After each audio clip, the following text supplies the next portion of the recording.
യോഹന്നാന്റെ സുവിശേഷത്തിലേക്ക് ഇന്ന് രാത്രി നിങ്ങളുടെ ശ്രദ്ധ കൊണ്ടുവരികയാണ്. யோவான் எழுதின சுவிசேஷ புத்தகத்துக்கு நேராக உங்கள் சிந்தைகளை இந்த இரவு நான் கொண்டு வருகிறேன். 19ാമത്തെ അധ്യായത്തിന്റെ அதனுடைய 19வது அதிகாரத்தின் 17, 18, 19 വാക്യങ്ങൾ. 17 மற்றும் 18, 19 വചനങ്ങൾ. ഞാൻ മലയാളത്തിൽ ആ വചനം ഒന്ന് വായിക്കാം, ശേഷം നിങ്ങൾ തമിഴിൽ ആ വാക്യം വായിക്കണം. ஆமென். நான் மலையாளத்தில் அந்த வசனத்தை வாசிக்கிறேன், அதற்கு பிறகு நீங்கள் தமிழில் அந்த வசனத்தை வாசிக்க வேண்டும். അവർ യേശുവിനെ കൈയേറ്റു, അവൻ താൻ തന്നെ ക്രൂശിനെ ചുമന്നുകൊണ്ട് എബ്രായ ഭാഷയിൽ ഗോൽഗോഥ എന്ന പേരുള്ള തലയോടിടമെന്ന സ്ഥലത്തേക്ക് പോയി. അവിടെ അവർ അവനെയും അവനോടുകൂടെ വേറെ 2 ആളുകളെയും, ഒരുവനെ അപ്പുറത്തും ഒരുവനെ ഇപ്പുറത്തും, യേശുവിനെ നടുവിലുമായി ക്രൂശിച്ചു.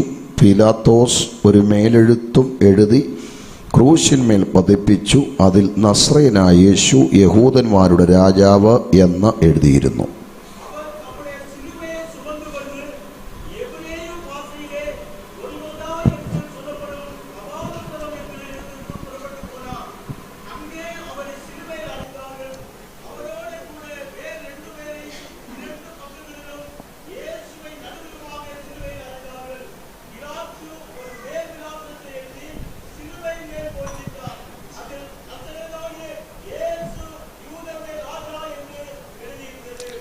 നല്ല വചനത്തിനായി കരങ്ങൾ ഉയർത്തി ഉച്ചത്തിൽ ഒരു ഹല്ലേലൂയ പറയാം. நல்ல வார்த்தைக்காக சத்தமா கரங்களை உயர்த்தி ஹல்லேலூயா சொல்லுவோம். ഹല്ലേലൂയ. കരങ്ങളൊന്ന് ഉയർത്തി പിടിച്ചാട്ടെ. அந்த கரங்களை உயர்த்தி பிடித்துக் கொள்ளுங்கள். എല്ലാ കണ്ണുകളും അടഞ്ഞിരിക്കട്ടെ. எல்லா கண்களும் மூடப்பட்டிருக்கட்டும். കർത്താവേ, ഇന്ന് രാത്രി എന്നോട് സംസാരിക്കണമെന്നൊന്ന് പറയാം. கர்த்தாவே, இந்த இரவு என்னோடு நீர் பேசுவீராக என்று சொல்லலாம். എല്ലാ നാവിൽ നിന്നും സ്തുതികൾ ഉയരട്ടെ. எல்லா நாவுகளிலிருந்தும் துதிகள் எழும்பட்டும். ആരും മൗനമായിരിക്കരുതേ. ஒருவரும் அமைதியாய் இருக்க கூடாது. സ്തോത്രം പറയാൻ അറിയാത്ത ആരും ഇന്ന് രാത്രി ഇവിടെ ഇല്ലെന്നാണ് എന്റെ വിശ്വാസം. ஸ்தோத்திரம் சொல்ல தெரியாத யாரும் இந்த சத்த எல்லைக்குள் இல்லை என்பதுதான் என்னுடைய நம்பிக்கை. എത്ര നല്ലൊരു അനുഭവമാണ് സ്തോത്രം എന്ന് പറയുന്നത്. ஸ்தோத்திரம் என்று சொல்லப்படுவது எவ்வளவு மேன்மையான ஒரு அனுபவம். സ്തോത്രം എന്ന് പറയുന്നത് ഒരു യാഗമാണ്. ஸ்தோத்திரம் என்று சொல்லப்படுவது ஒரு பலி. സ്തോത്രം എന്ന ആദര ഫല യാഗം അർപ്പിക്കുന്നവൻ എന്നെ മഹത്വപ്പെടുത്തുന്നു. ஆமென். ஸ்தோத்திர பலிகளை செலுத்துகிறவன் அவன் என்னை கனப்படுத்துகிறான் என்று சொல்லப்பட்டிருக்கிறது. ശലോമോൻ 1000 ഹോമയാഗങ്ങളാണ് ദൈവത്തിന്റെ മുമ്പിൽ കഴിച്ചത്. சாலமோன் 1000 സർവാംഗ ദഹന ബലിகளை செலுத்தினான். അപ്പൊ ദൈവന്റെ അരികിൽ വന്നിട്ട് ചോദിച്ചു, നിന്റെ ആവശ്യം എന്താണെന്ന് പറക, ഞാൻ നിനക്ക് എന്താണ് ചെയ്യേണ്ടത്. அந்த நேரத்தில் தேவன் கேட்டார், உன்னுடைய தேவை என்ன, அதை நான் தருவேன் என்று சொன்னார். ഇന്ന് രാത്രി നാം സ്തോത്രം എന്ന യാഗങ്ങൾ അർപ്പിക്കുമ്പോൾ, இந்த இரவு நாம் ஸ்தோத்திரம் என்கிற பலியை செலுத்துகிற பொழுது ദൈവം മൗനമായിരിക്കത്തില്ല. தேவன் அமைதியாய் இருக்க மாட்டார். അവൻ നമ്മുടെ അരികിലേക്ക് ഇറങ്ങി വരും. அவர் நம் அருகில் இறங்கி வருவார். അവൻ നമ്മോട് ചോദിക്കും, നിന്റെ ആവശ്യം എന്താണ്, എന്താണ് ഞാൻ നിനക്ക് ചെയ്തു തരേണ്ടത്. அவர் நம்மிடத்தில் கேட்பார், உன்னுடைய தேவை என்ன, நான் உனக்கு என்ன செய்ய வேண்டும் என்று. സർവശക്തനായ ദൈവത്തെ നമ്മുടെ ആവശ്യം എന്തെന്ന് ചോദിക്കാൻ നമ്മുടെ അരികിലേക്ക് ഇറക്കുന്ന യാഗമാണ് സ്തോത്രമെങ്കിൽ, சர்வ வல்ல தேவன் நம் நடுவில் இறங்கி வந்து உனக்கு என்ன தேவை என்று கேட்க வைப்பதுதான் ஸ்தோத்திர பலி. பலி என்றால் ഇന്ന് രാത്രി നമ്മുടെ ചേർന്നുള്ള സ്തോത്രത്തിന് ഈ യോഗത്തിന്റെ അന്തരീക്ഷത്തെ മാറ്റാൻ കഴിയും. நாம் சேர்ந்து ஸ்தோத்திர பலிகள் செலுத்துகிற பொழுது இந்த கூடுகையினுடைய சூழ்நிலைமைகளை மாற்றி அமைக்க முடியும். ഹല്ലേലൂയ. ഹല്ലേലൂയ. ഞങ്ങളുടെ പിതാവേ, ഞങ്ങൾ ഒരുമിച്ച് അങ്ങയുടെ മുഖത്തേക്ക് നോക്കുന്നു. எங்கள் பிதாவே, நாங்கள் ஒருமித்து முகத்தை நாங்கள் நோக்கி பார்க்கிறோம். രാത്രി വായിച്ച തിരുവെഴുത്തിനെ തൃക്കരത്തിൽ തരുന്നു. இன்று வாசித்த இந்த வசனத்தையும் திருக்கரத்தில் ഈ தருகிறோம். വചനത്തെ വാഴ്ത്തി വിശുദ്ധീകരിച്ച് ജീവന്റെ അപ്പമായിട്ട് ഞങ്ങൾക്ക് നൽകി തരണം. இந்த வசனத்தை நீர் ஆசீர்வதித்து பரிசுத்தப்படுத்தி இதை ஜீவ அப்பமாக மாற்றி தர வேண்டும். ഞങ്ങളോട് സംസാരിക്കണം. எங்களோடு பேச வேண்டும். ദേശത്തോട് സംസാരിക്കണം. இந்த தேசத்தோடு பேச வேண்டும். ഇന്ന് രാത്രി ചിലരുടെ ഹൃദയം അങ്ങേക്ക് തുറക്കപ്പെടണമേ. இந்த இரவு சிலருடைய இருதயங்கள் உமக்காக திறக்கப்பட ചിലരുടെ வேண்டும். പേര് ജീവന്റെ പുസ്തകത്തിന്റെ താളിൽ എഴുതണമേ. சிலருடைய பெயர்கள் ஜீவ புத்தகத்தின் பக்கங்களில் எழுதப்பட வேண்டும். അതിനായിട്ട് ഈ രാത്രി സന്ദേശത്തിന്റെ പിന്നിൽ അങ്ങയുടെ കരം ചലിക്കണമേ. இதற்காக இந்த கூடுகையின் பின்பாக, இந்த பிரசங்கங்களுக்கு பின்பாக உம்முடைய கரம் செயல்பட வேண்டுமே. യേശുവിൻ നാമത്തിൽ തന്നെ. இயேசுவின் நாமத்தினால் தானே. ഹല്ലേലൂയ. ஹல்லேலூயா. ഹല്ലേലൂയ. ஹல்லேலூயா. വളരെ പ്രാർത്ഥനയോടെ നിങ്ങൾ എന്നെ ശ്രദ്ധിക്കുക. மிக ஜெபத்தோடு நீங்கள் என்னை கவனியுங்கள். ഈ രാത്രിയിലെ ദൈവവചനത്തിന്റെ ധ്യാനത്തിനായിട്ട് നമ്മൾ വായിച്ച വാക്യം നമ്മൾക്ക് പരിചിതമാണ്.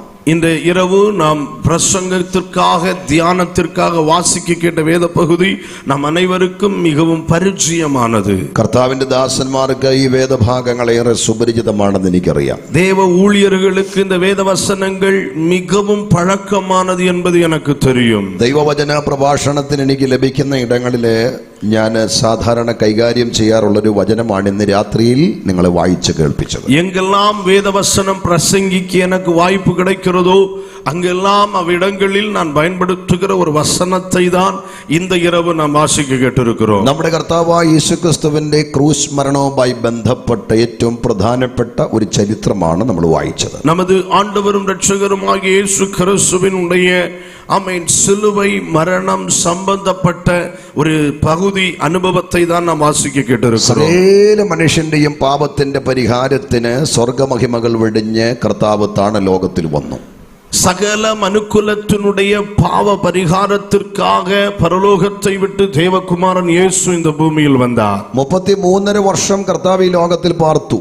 33.5 வருடங்கள் அவர் இந்த பூமியில் வாழ்ந்தார். 3.5 വർഷം പാലസ്തീന്റെ വിവിധ ഭാഗങ്ങളിൽ പിതാവ് തന്നെ ഏൽപ്പിച്ച ശുശ്രൂഷകളെല്ലാം താൻ ചെയ്തു തീർത്തു. தன்னுடைய கடைசி 3.5 வருடங்களில் பாலஸ்தீன பகுதியினுடைய வெவ்வேறு இடங்களில் அவர் பிரயாணப்பட்டு தேவன் தனக்கு நியமித்திருந்த ஊழியங்களை அவர் நிறைவேற்றினார். ശേഷം മാനവരാശിയുടെ പാപത്തിന്റെ പരിഹാരത്തിന് വേണ്ടി കാൽവറിയിൽ മരിക്കുന്നതിന് മുമ്പ് அதற்கு பிறகு மனுக்குல பாவ பரிகாரத்திற்காக கல்வாரி மலையிலே அவர் மரணம் அடைகிறதற்கு முன்பு ഒലിവിൻ മലയിലെ ഗെത്സമനെ തോട്ടത്തിൽ അവിടുന്ന് പ്രാർത്ഥനയ്ക്ക് പോയി. ഒലിവ് മലയിൽ ഗെത്സമനെ തോട്ടം എന്ന് അറിയപ്പെടുகிற அந்த தோட்டத்தில் அவர் ஜெபத்திற்காக கடந்து സകല മനുഷ്യന്റെയും വേദനകളും ഭാരങ്ങളും പാപങ്ങളും ഏറ്റെടുത്തവൻ പ്രാർത്ഥിക്കുമ്പോൾ அவர் சகல மனுக்குலத்தினுடைய பாவங்களையும் பாரங்களையும் வேதனைகளையும் தாம் பெற்றுக்கொண்டு அவர் ஜெபிக்கிற வேளையில் അവൻ പ്രാണവേദനയിലായി. அவர் ஒரு பெரிய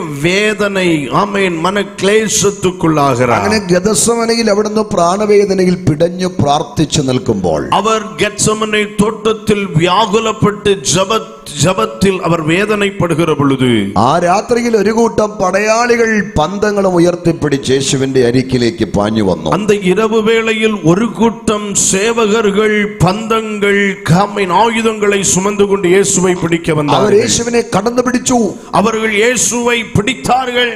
അവന്റെ കാൽകരങ്ങൾ ചെങ്ങല കൊണ്ട് വരിഞ്ഞു കെട്ടി. அவருடைய கால்கள் இரண்டையும் சங்கிலிகளினால் சேர்த்து கட்டினார்கள். അവിടുന്ന് അവനെ വലിച്ചിഴച്ച് அவரை அங்கிருந்து இழுத்து பிடித்தார்கள். 5 കോടതികളിൽ അവനെ വിസ്തരിച്ചു. 5 வழக்கு மன்றங்களில் அவரை விசாரித்தார்கள். ഒടുക്കം പീലാത്തോസിന്റെ വിധി പ്രകാരം യേശുവിനെ വാറുകൊണ്ട് അടിപ്പാൻ ഏൽപ്പിച്ചു.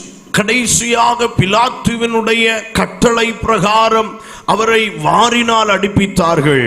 അവനെ വലിച്ചിടച്ച ഗബദാ കൽത്തളത്തിൽ അവർ കൊണ്ടുവന്നു. அங்கிருந்து அவரை இழுத்து சென்று கொல்கொதா கொலைக்களத்தில் கொண்டு வந்தார்கள். ആ കൽത്തളത്തിലെ ഇരുമ്പ് വളയത്തിൽ അവന്റെ കൈകൾ ചേർത്ത് കെട്ടി കാലുകൾ രണ്ടും പുറമോട്ട് വലിച്ചിട്ടു.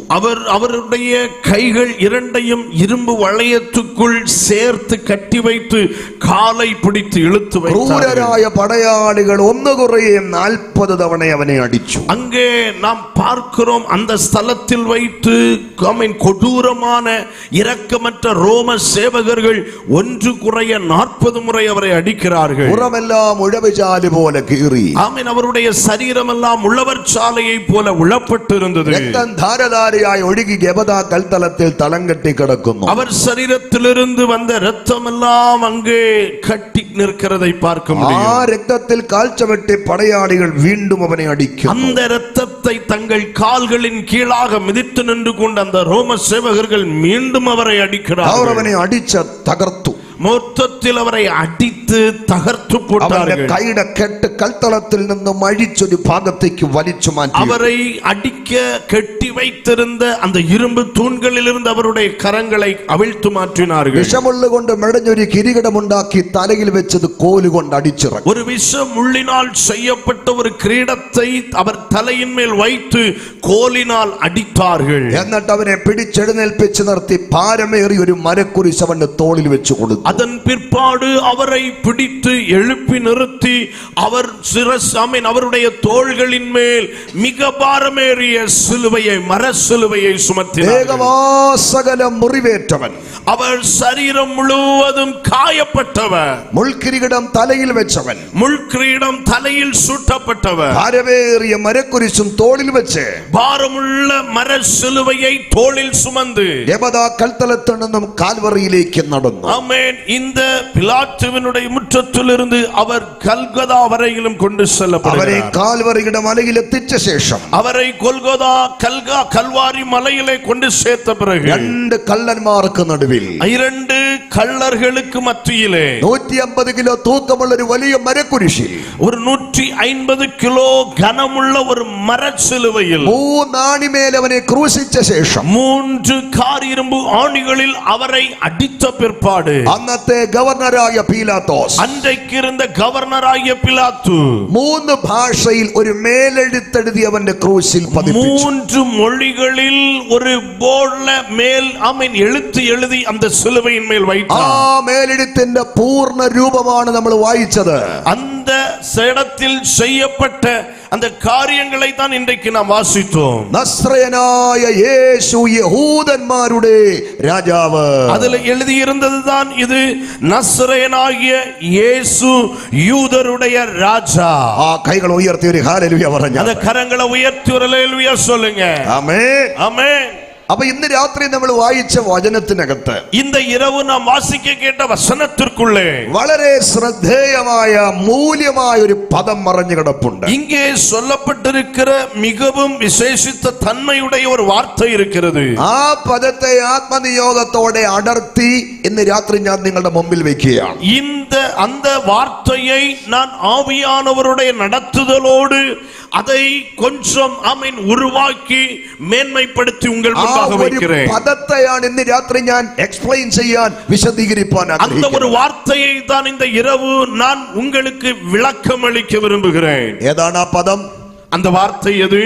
പീലാത്തോസ് ഒരു മേലെഴുത്തും എഴുതി എന്നൊരു പദമുണ്ട്. பிலாத்து ஒரு மேல் விலாசத்தை எழுதி என்று ஒரு வார்த்தை இங்கே சொல்லப்பட்டிருக்கிறது. അപ്പോൾ മേലെഴുത്ത് എന്ന പദത്തെ ഞാൻ ഇങ്ങ് അടർത്തിയെടുക്കുകയാണ്. அந்த மேல் விலாசம் என்கிற அந்த வார்த்தையை நான் இதிலிருந்து பிரிக்கிறேன். പേന കയ്യിലുള്ളവർ ആ പദത്തിന്റെ അടിയിൽ അടിവരയിട്ടോ അണ്ടർലൈൻ ചെയ്തു. ஆமென். பேனா கரத்தில் வைத்திருப்பவர்கள் இந்த வார்த்தைக்கு அடியிலே ஒரு கோடு இட்டுக் கொள்ளுங்கள். ബൈബിളിൽ വരയ്ക്കാൻ നിങ്ങൾക്ക് മടി ഉണ്ടെങ്കിൽ നിങ്ങളുടെ മനസ്സിൽ ആ വാക്ക് നിങ്ങൾ ഒന്ന് എഴുതിയിട്ടേക്കണം. நீங்கள் ஒருவேளை வேதாகமத்தில் எழுதுவதற்கு தயங்குவீர்களானால் இந்த வார்த்தையை உங்கள் இருதயத்தில் எழுதி வைத்துக் கொள்ளுங்கள். മേലെഴുത്ത്, மேல் விலாசம். എല്ലാവരും ഉറക്കി ഒന്ന് പറഞ്ഞേ. எல்லாரும் சத்தமா சொல்லுங்க, மேல் விலாசம். ഇത്ര ശബ്ദമേ ഉള്ളൂ. இவ்வளவுதான் சத்தம்டா. ഒരു കാറ്റ് മാത്രമേ വന്നുള്ളല്ലോ. ஒரு காற்று மட்டும்தான் வந்திருக்கிறது. ഇച്ചിരൂടെ ശബ്ദം ഉയർത്തി ഒന്ന് പറഞ്ഞേ. கொஞ்சம் கூட சத்தமா சொல்லுங்க, மேல் விலாசம்.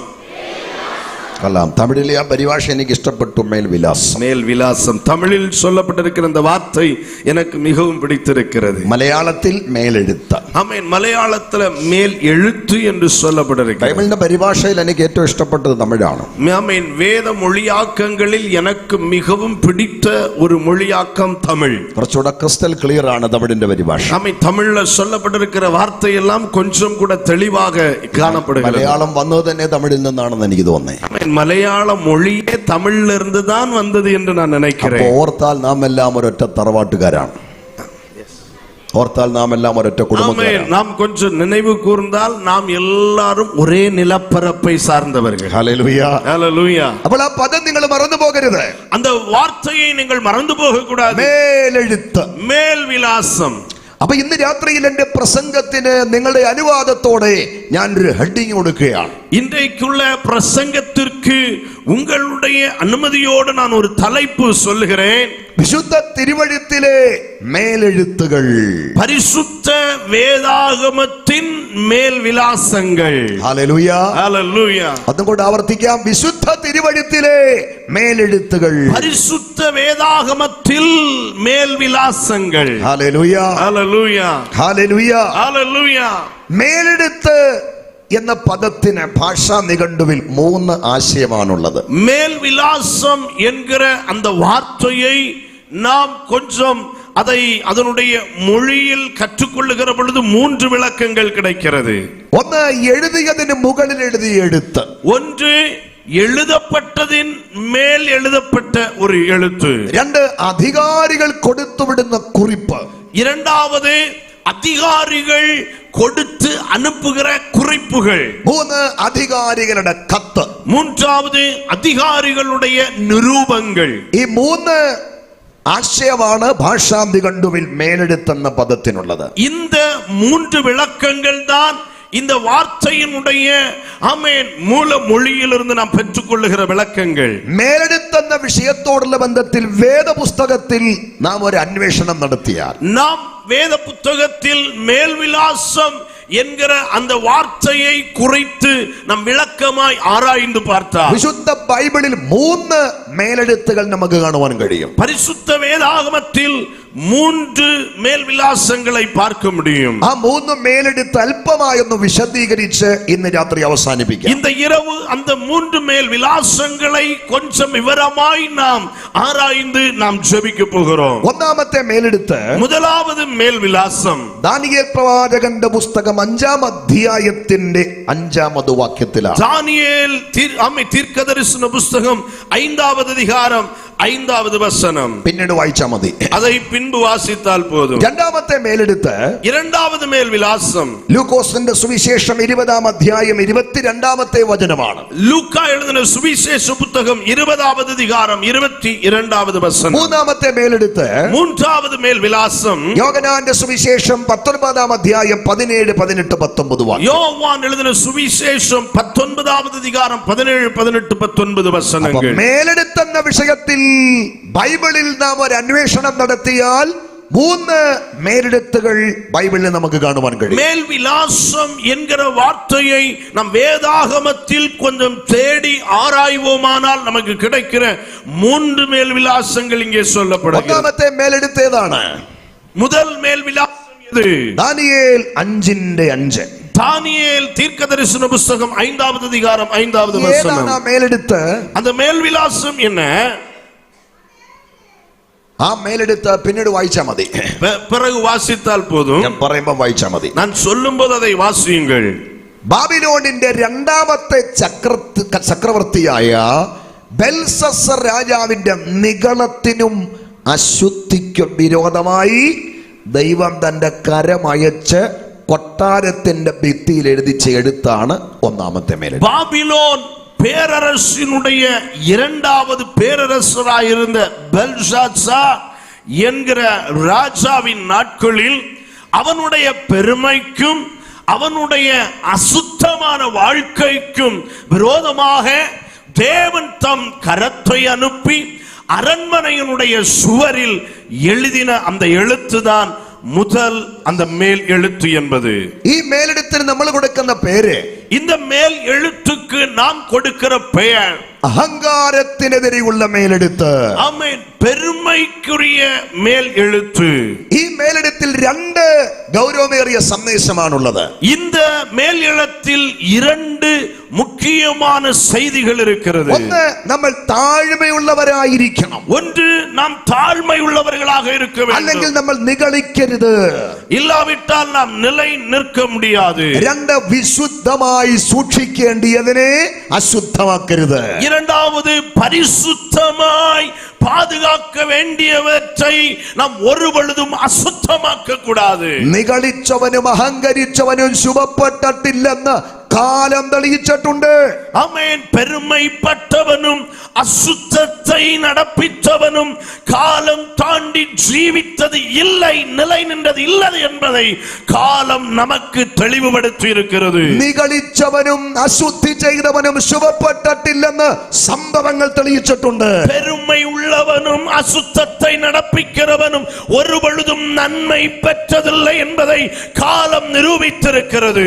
അതുകൊണ്ട് അഹങ്കാരത്തെ അധികാരത്തിനെതിരെയുള്ള മേലെടുത്ത് ലോകത്തോട് പറയുന്ന രണ്ട് സന്ദേശം. ஆகையினால் அகங்காரம் மேன்மை அதாவது பெருமை உள்ளவர்களை பார்த்து அவர்களுக்கு விரோதமாக எழுதப்பட்ட அந்த எழுத்து சொல்லப்படுகிறது இரண்டு செய்தியை தருகிறது. നിഗളിക്കരുത്, വിശുദ്ധമായി സൂക്ഷിക്കേണ്ടതിനെ അശുദ്ധമാക്കരുത്. ஆமென். பெருமைப்படவும் கூடாது, ஒரு பொழுதும் பரிசுத்தத்தை விட்டு விலகாமல் பரிசுத்தத்தை காக்க வேண்டிய பகுதிகளில் பரிசுத்தத்தை காத்துக்கொள்ள வேண்டும். അതുകൊണ്ട് ഹൃദയം തുറന്ന് രാത്രി പ്രാർത്ഥിച്ചോണം. ஆகையினால் இருதயம் திறந்து இந்த இரவு நீங்கள் ஜெபிக்க வேண்டும். കർത്താവേ, ഒന്നിനാലും നിഗളിക്കാൻ എനിക്ക് ഇടവരരുത്.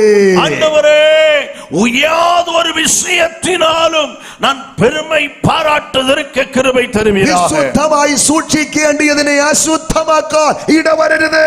ஆமென். பரிசுத்தமாய் காக்க வேண்டியவைகளை அசுத்தப்படுத்தாமல் இருக்க எனக்கு நீர் கிருபை தருவீராக. അങ്ങനെ പ്രാർത്ഥിക്കുന്നവർ ഒരു ഹല്ലേലൂയ പറഞ്ഞാട്ടെ. அப்படி ஜெபிக்கிறவர்கள் கரங்களை உயர்த்தி ஹல்லேலூயா சொல்லுங்க. ആ മേലെടുത്ത് ഞാൻ വിശദീകരിക്കാം. அந்த மேல் எழுத்தை நான் விளக்குகிறேன். രണ്ടാമത്തെ മേലെടുത്ത് ഏതാണ്? இரண்டாவது மேல் எழுத்து என்பது எது? ലൂക്കോസ് 20:22. லூக்கா எழுதின சுவிசேஷ புத்தகம் 20:22 வசனம். അത് നാണയത്തിൽ പ്രത്യക്ഷപ്പെട്ട മേലെടുത്താണ്. அது ஆலயத்தில் ஆமென் வெளிப்பட்ட ஒரு ஆமென் நாணயத்தில் ஆமென் காணப்பட்ட ஒரு எழுத்து. ആ മേലെടുത്തിന് നമ്മൾ കൊടുക്കുന്ന പേര്, அந்த ஆமென் எழுத்திற்கு நாம் கொடுக்கிற ஒரு பெயர் അവകാശത്തിന്റെ മേലെടുത്ത്, உரிமையின் மேல் எழுத்து. ആ മേലെടുത്ത് നമ്മോട് പറയുന്ന ഒരേ ഒരു സന്ദേശം, அந்த மேலெழுத்து நமக்கு சொல்லுகிற ஒரே ஒரு செய்தி, ഞാനും നിങ്ങളും ദൈവത്തിന്റെ ദാനമാണ്. நானும் நீங்களும் தேவனுடைய ஈவா இருக்கிறோம். ഇന്ന് രാത്രി ഞാൻ എന്റെ ദൈവത്തിന്റെ ദാനമാണെന്ന് ഉറപ്പുള്ള എത്ര ദൈവമക്കൾ ഇവിടെയുണ്ട്? இந்த இரவு வேளை நான் தேவனுடைய ஈவு என்கிற நிச்சயமுடைய தேவ பிள்ளைகள் எத்தனை பேர் இதற்குள் இருக்கிறீர்கள்? ഹല്ലേലൂയ. ஹல்லேலூயா. ഈ ലോകത്തിൽ പലതും നിന്നെ നോക്കി നീ എന്റേതാണെന്ന് പറയുമ്പോൾ, இந்த உலகத்தில் பல விஷயங்கள் உன்னை பார்த்து நீ என்னுடையவன் என்று சொல்லுகிற பொழுது, രണ്ടാമത്തെ മേലെടുത്ത് നിന്നോട് പറയുന്ന അല്ല, ഇന്ന് രാത്രി നീ ദൈവത്തിന്റെ ദാനമാണ്. இந்த இரண்டாவது எழுத்தானது நமக்கு தருகிற செய்தி என்ன தெரியுமா?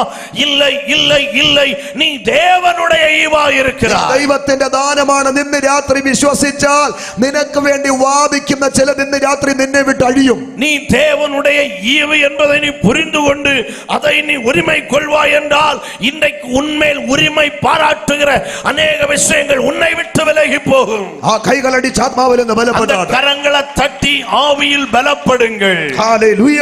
ஹல்லேலூயா. ആ മേലെടുത്ത് ഞാൻ വിശദീകരിക്കാം. அந்த மேல் எழுத்தையும் நான் விளக்குகிறேன். മൂന്നാമത്തെ മേലെടുത്ത് ഏതാണ്? மூன்றாவது அந்த மேல் எழுத்து என்பது எது? അധികാരത്തിന്റെ മേലെടുത്ത്. அதிகாரத்தின் மேல் எழுத்து. അത് ക്രൂശിൽ പ്രത്യക്ഷപ്പെട്ട മേലെടുത്താണ്. அது சிலுவையில் பிரத்யட்சமான மேல் எழுத்து. ആ മേലെടുത്തിന് നമ്മൾ കൊടുക്കുന്ന പേര് അധികാരത്തിന്റെ. அந்த மேல் எழுத்திற்கு நாம் கொடுக்கிற பெயர் அதிகாரத்தின் மேல் எழுத்து. ആ മേലെടുത്ത് നമ്മോട് സംഭാഷിക്കുന്ന രണ്ട് സന്ദേശം. அந்த மேல் எழுத்து நம்மிடத்தில் பேசுகிற இரண்டு செய்தி. ഒന്ന്, യേശു ദൈവപുത്രൻ. ஒன்று, இயேசு தேவனுடைய குமாரன். രണ്ട്, യേശു യഹൂദന്മാരുടെ രാജാവ്. இரண்டு, இயேசு யூதருடைய ராஜா. ഹല്ലേലൂയ. ஹல்லேலூயா. അധികാരത്തിന്റെ മേലെടുത്ത് മുഴു ലോകത്തോടും പറയുന്ന സന്ദേശം. இந்த அதிகாரத்தினுடைய மேல் எழுத்து முழு உலகத்தையும் பார்த்து சொல்லுகிற இரண்டு செய்தி. അവിടുന്ന് ദൈവപുത്രൻ, அவர் தேவகுமாரனே, അവിടുന്ന് യഹൂദന്റെ രാജാവ്. இயேசுவாகிய நீர் யூதருடைய ராஜா.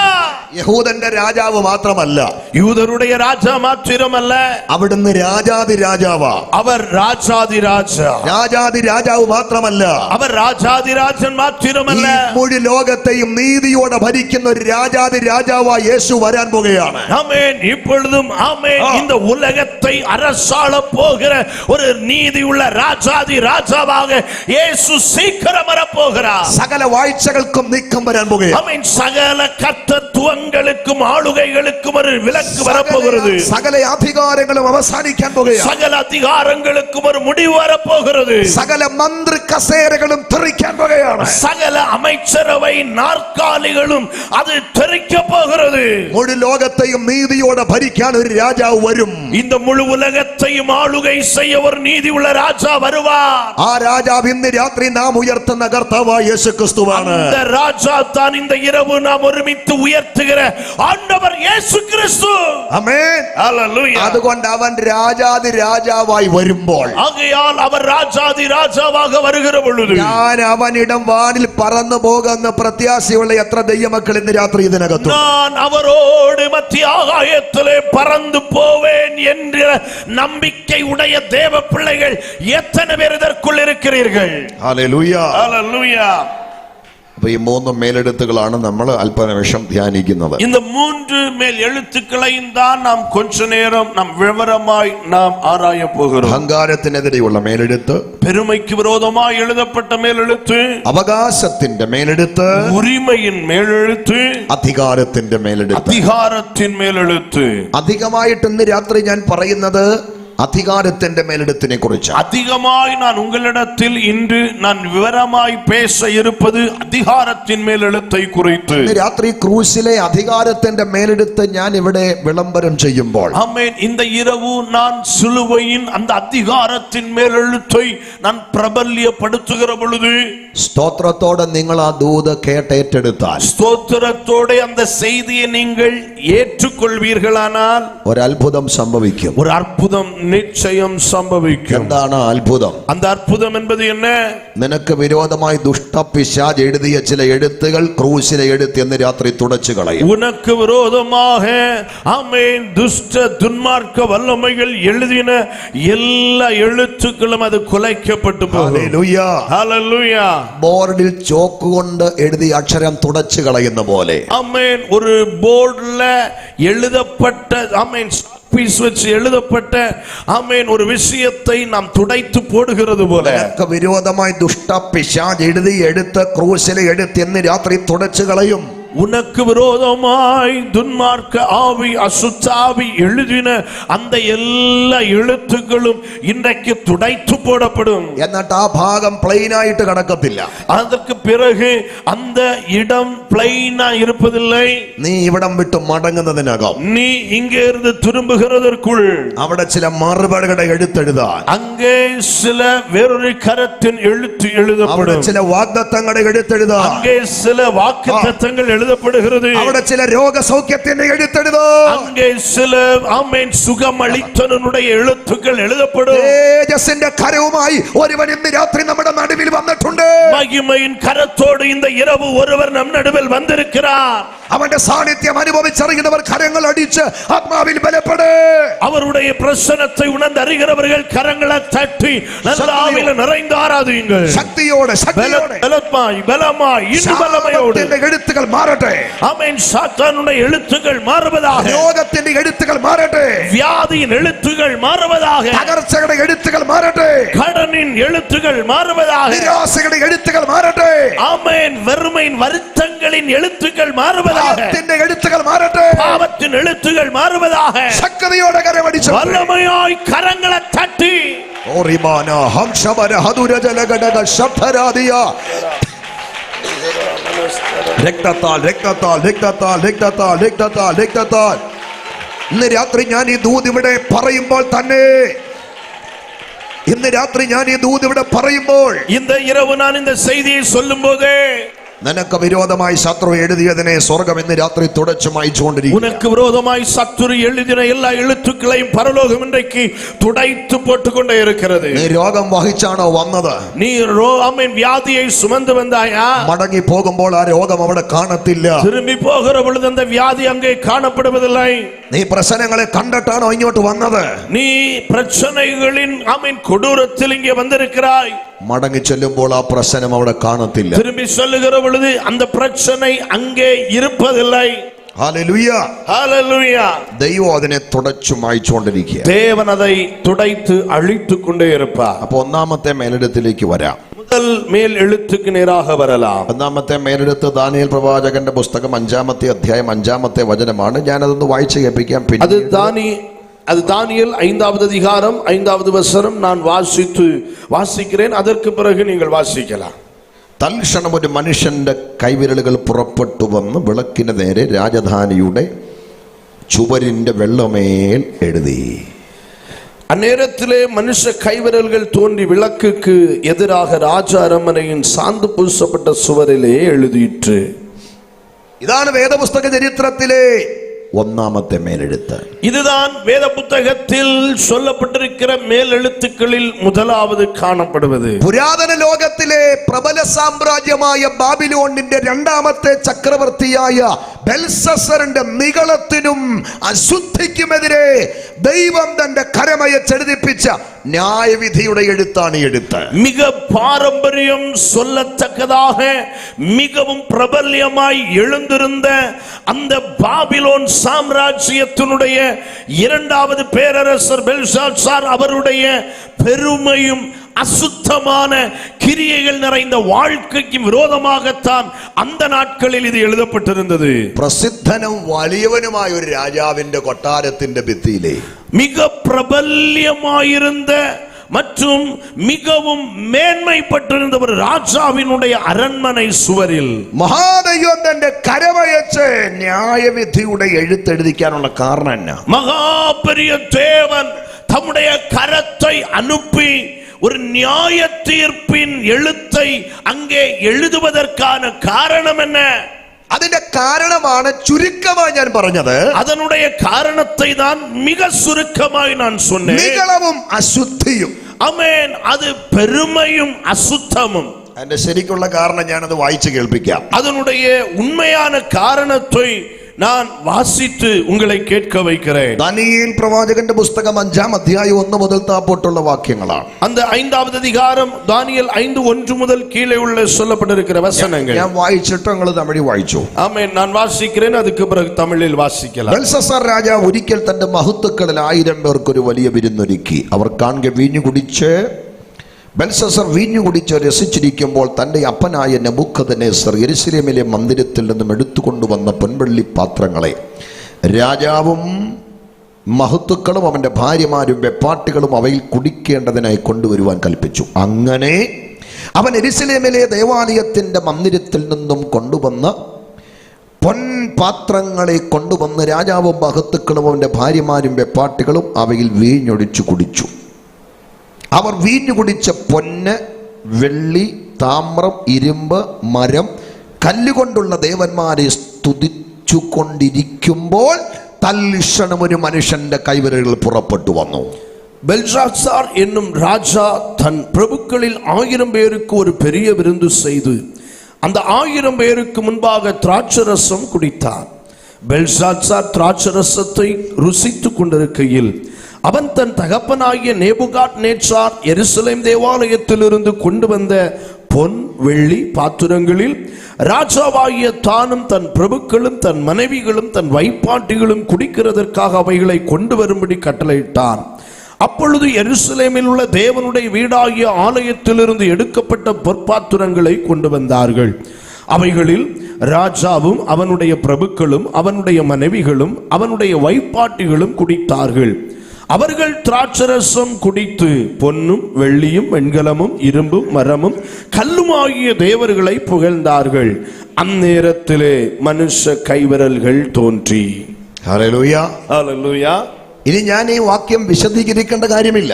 இனி இந்த வசனத்தை நான் விளக்க வேண்டிய அவசியம் இல்லை. ബെൽസസർ എന്ന മഹാരാജാവിന്റെ കൊട്ടാരത്തിന്റെ ഭിത്തിയിൽ ന്യായവിധിയുടെ എഴുത്തു വരാനുള്ള കാരണം എന്താണെന്നാണ് നമ്മൾ വായിച്ചത്. பெல்ஷாத்சார் என்கிற ராஜாவினுடைய அரண்மனை சுவரில் தேவனுடைய விரல் வந்து நியாய தீர்ப்பினுடைய எழுத்து எழுதுவதற்கான காரணம் என்ன என்பதைத்தான் நாம் வாசித்தோம். ഈ വാക്യം കൃത്യമായി വായിച്ച് കേൾപ്പിച്ചിടത്തോളം ഇനി ഒരു വിശദീകരണത്തിന്റെ കാര്യമുണ്ടോ എന്ന് എനിക്കറിയത്തില്ല. இந்த வசனத்தை வாசித்து கேட்க செய்த பிறகும் இனி ஒரு விளக்கம் தேவையா என்பது எனக்கு தெரியவில்லை. എങ്കിലും ഒരു വാക്കിൽ ഞാനൊന്ന് വിശദീകരിക്കാം. ஆனாலும் ஒரு வார்த்தையில் நான் இதை விளக்கம் தருகிறேன். ഒരിക്കൽ ബെൽസസർ രാജാവ് തന്റെ മഹത്വക്കളിൽ 1000 പേർക്ക് ഒരു വലിയ വിരുന്നൊരുക്കി. ஒரு முறை இந்த பெல்ஷாத்சார் என்கிற ராஜா தன்னுடைய ராஜ்யத்தின் அதிபதிகளில் 1000 பேருக்கு, பிரபுக்களில் 1000 பேருக்கு ஒரு பெரிய விருந்து செய்தான். ധാർമ്മിക മൂല്യങ്ങളെല്ലാം കാറ്റിൽ പുറത്തി വിരുന്ന്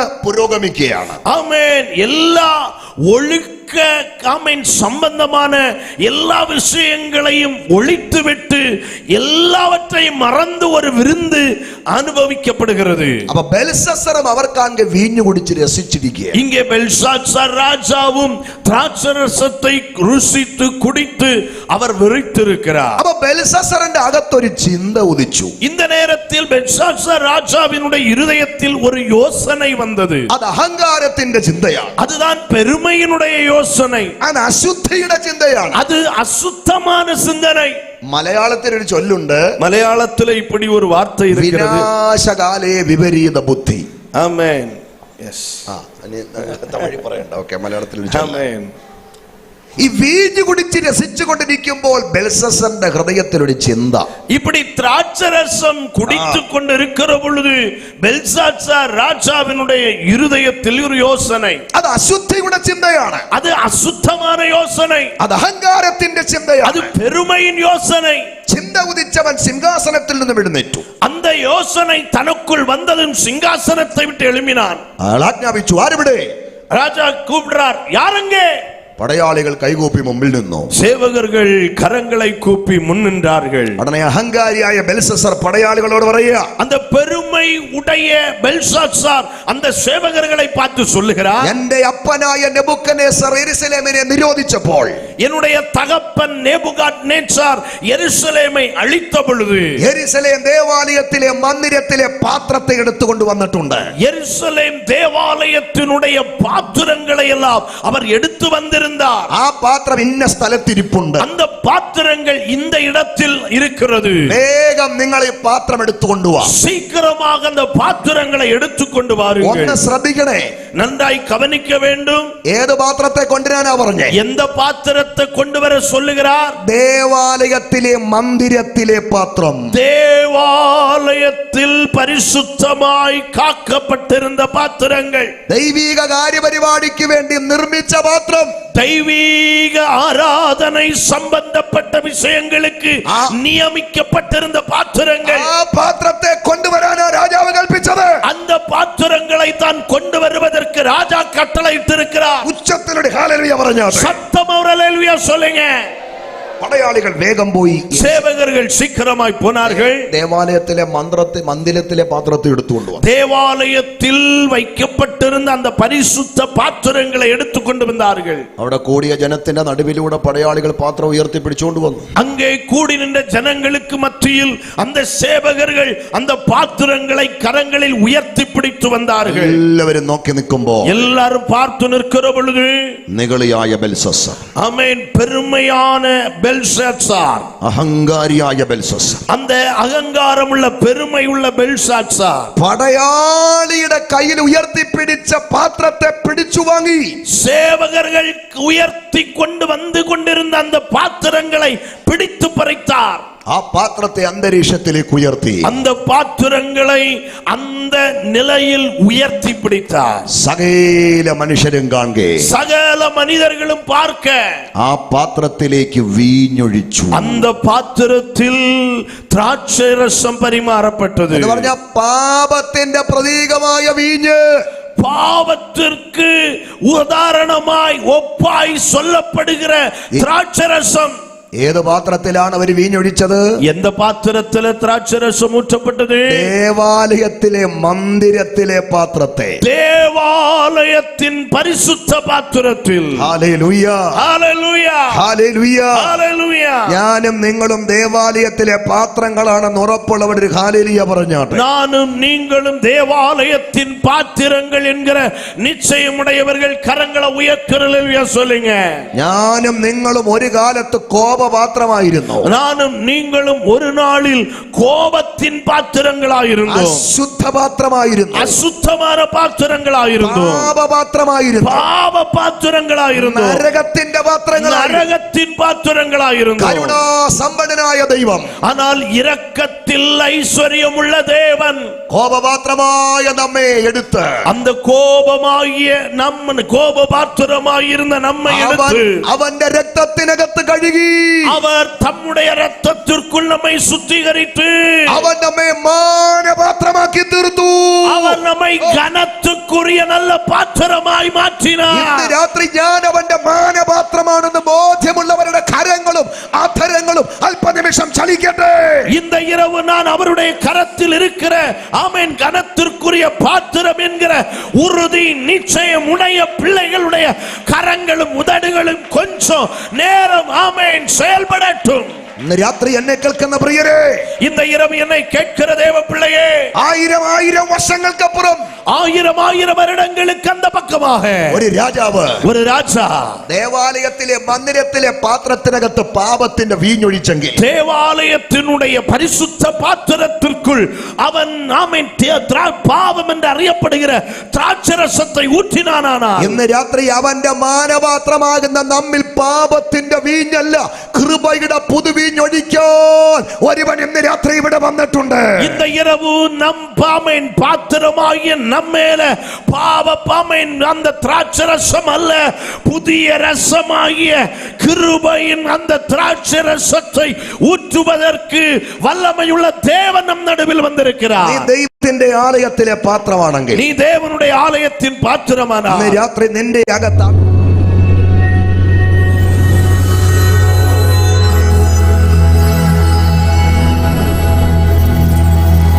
ദൈവം ആഗ്രഹിക്കുന്നു. ആമേൻ. അനേകർ മേൽ அந்த திராட்சரசத்தை பகிர்ந்தளிக்க விரும்புகிறார். കൃപാവരത്തിന്റെ വീഞ്ഞു പകരാൻ ദൈവം ആഗ്രഹിക്കുന്നു. கிருபை வரங்களின் ரசத்தை உங்களுக்குள் பகிர்ந்தளிக்க அவர் விரும்புகிறார். എന്നെ ഒന്ന് നിറയ്ക്കണമേ എന്ന് ആഗ്രഹിക്കുന്ന എത്ര ദൈവമക്കൾ ഇന്ന് രാത്രി ഇവിടെയുണ്ട്. நீர் நிரப்புவீராக என்று விரும்புகிற தேவ பிள்ளைகள் எத்தனை பேர் இருக்கிறீங்க? ഒന്ന് ഏൽപ്പിച്ചുകൊണ്ട് അല്പനിമിഷം കരങ്ങൾ തട്ടി സ്തോത്രം ചെയ്താട്ടെ. கொஞ்சம் அவருக்கு நீங்கள் உங்களை அர்ப்பணித்து கரங்களை தட்டி வாய்களை திறந்து ஸ்தோத்திர பலிகளை செலுத்தலாம். എല്ലാ കുഞ്ഞുമക്കളും യൗവനക്കാരും മാതാപിതാക്കളും സഹോദരങ്ങളും കരമടിച്ച് ஆமென். எல்லா வாலிபர்களும் பெரியவர்களும் தாய் தகப்பன்மார்கள் சிறு பிள்ளைகள் எல்லாரும் கரங்களை தட்டி வாய்களை திறந்து അന്യഭാഷ അടയാളത്തോടെ അഭിഷേകം പ്രാപിച്ചവർ അന്യഭാഷകൾ അല്പനിമിഷം ആരാധിക്കുക. அந்நிய பாஷையின் அடையாளங்களோடு ஆமென் பெற்றவர்கள் அந்த பாஷையின் அடையாளங்களோடு அந்நிய பாஷையில் பேசி கொஞ்ச நேரம் கர்த்தரை ஆராதியுங்கள். ദൈവം ഇന്ന് രാത്രി അഭിഷേകത്തിന്റെ വീഞ്ഞ് നമ്മിൽ പകർന്നുകൊണ്ടിരിക്കുകയാണ്. இந்த இரவு தேவன் அபிஷேகத்தின் ரசத்தை நம்மேல பகிர்ந்து கொண்டிருக்கிறார். വെളിപ്പാടിന്റെയും കൃപാവരങ്ങളുടെയും ആത്മശക്തിയുടെയും വീഞ്ഞ് നമ്മിൽ പകർന്നുകൊണ്ടിരിക്കുകയാണ്.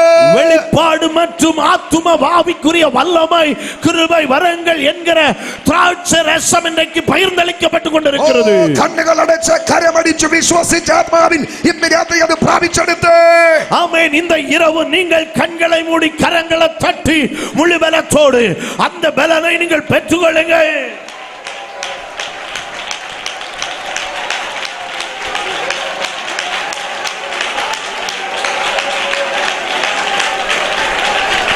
ഉഡാബാന ഹംദരാലവ ശബ്ദപ്രഭസി അംധൽകരാദന കൃപ കൃപ കൃപ കൃപ കൃപ കൃപ കൃപ കൃപ கிருபை.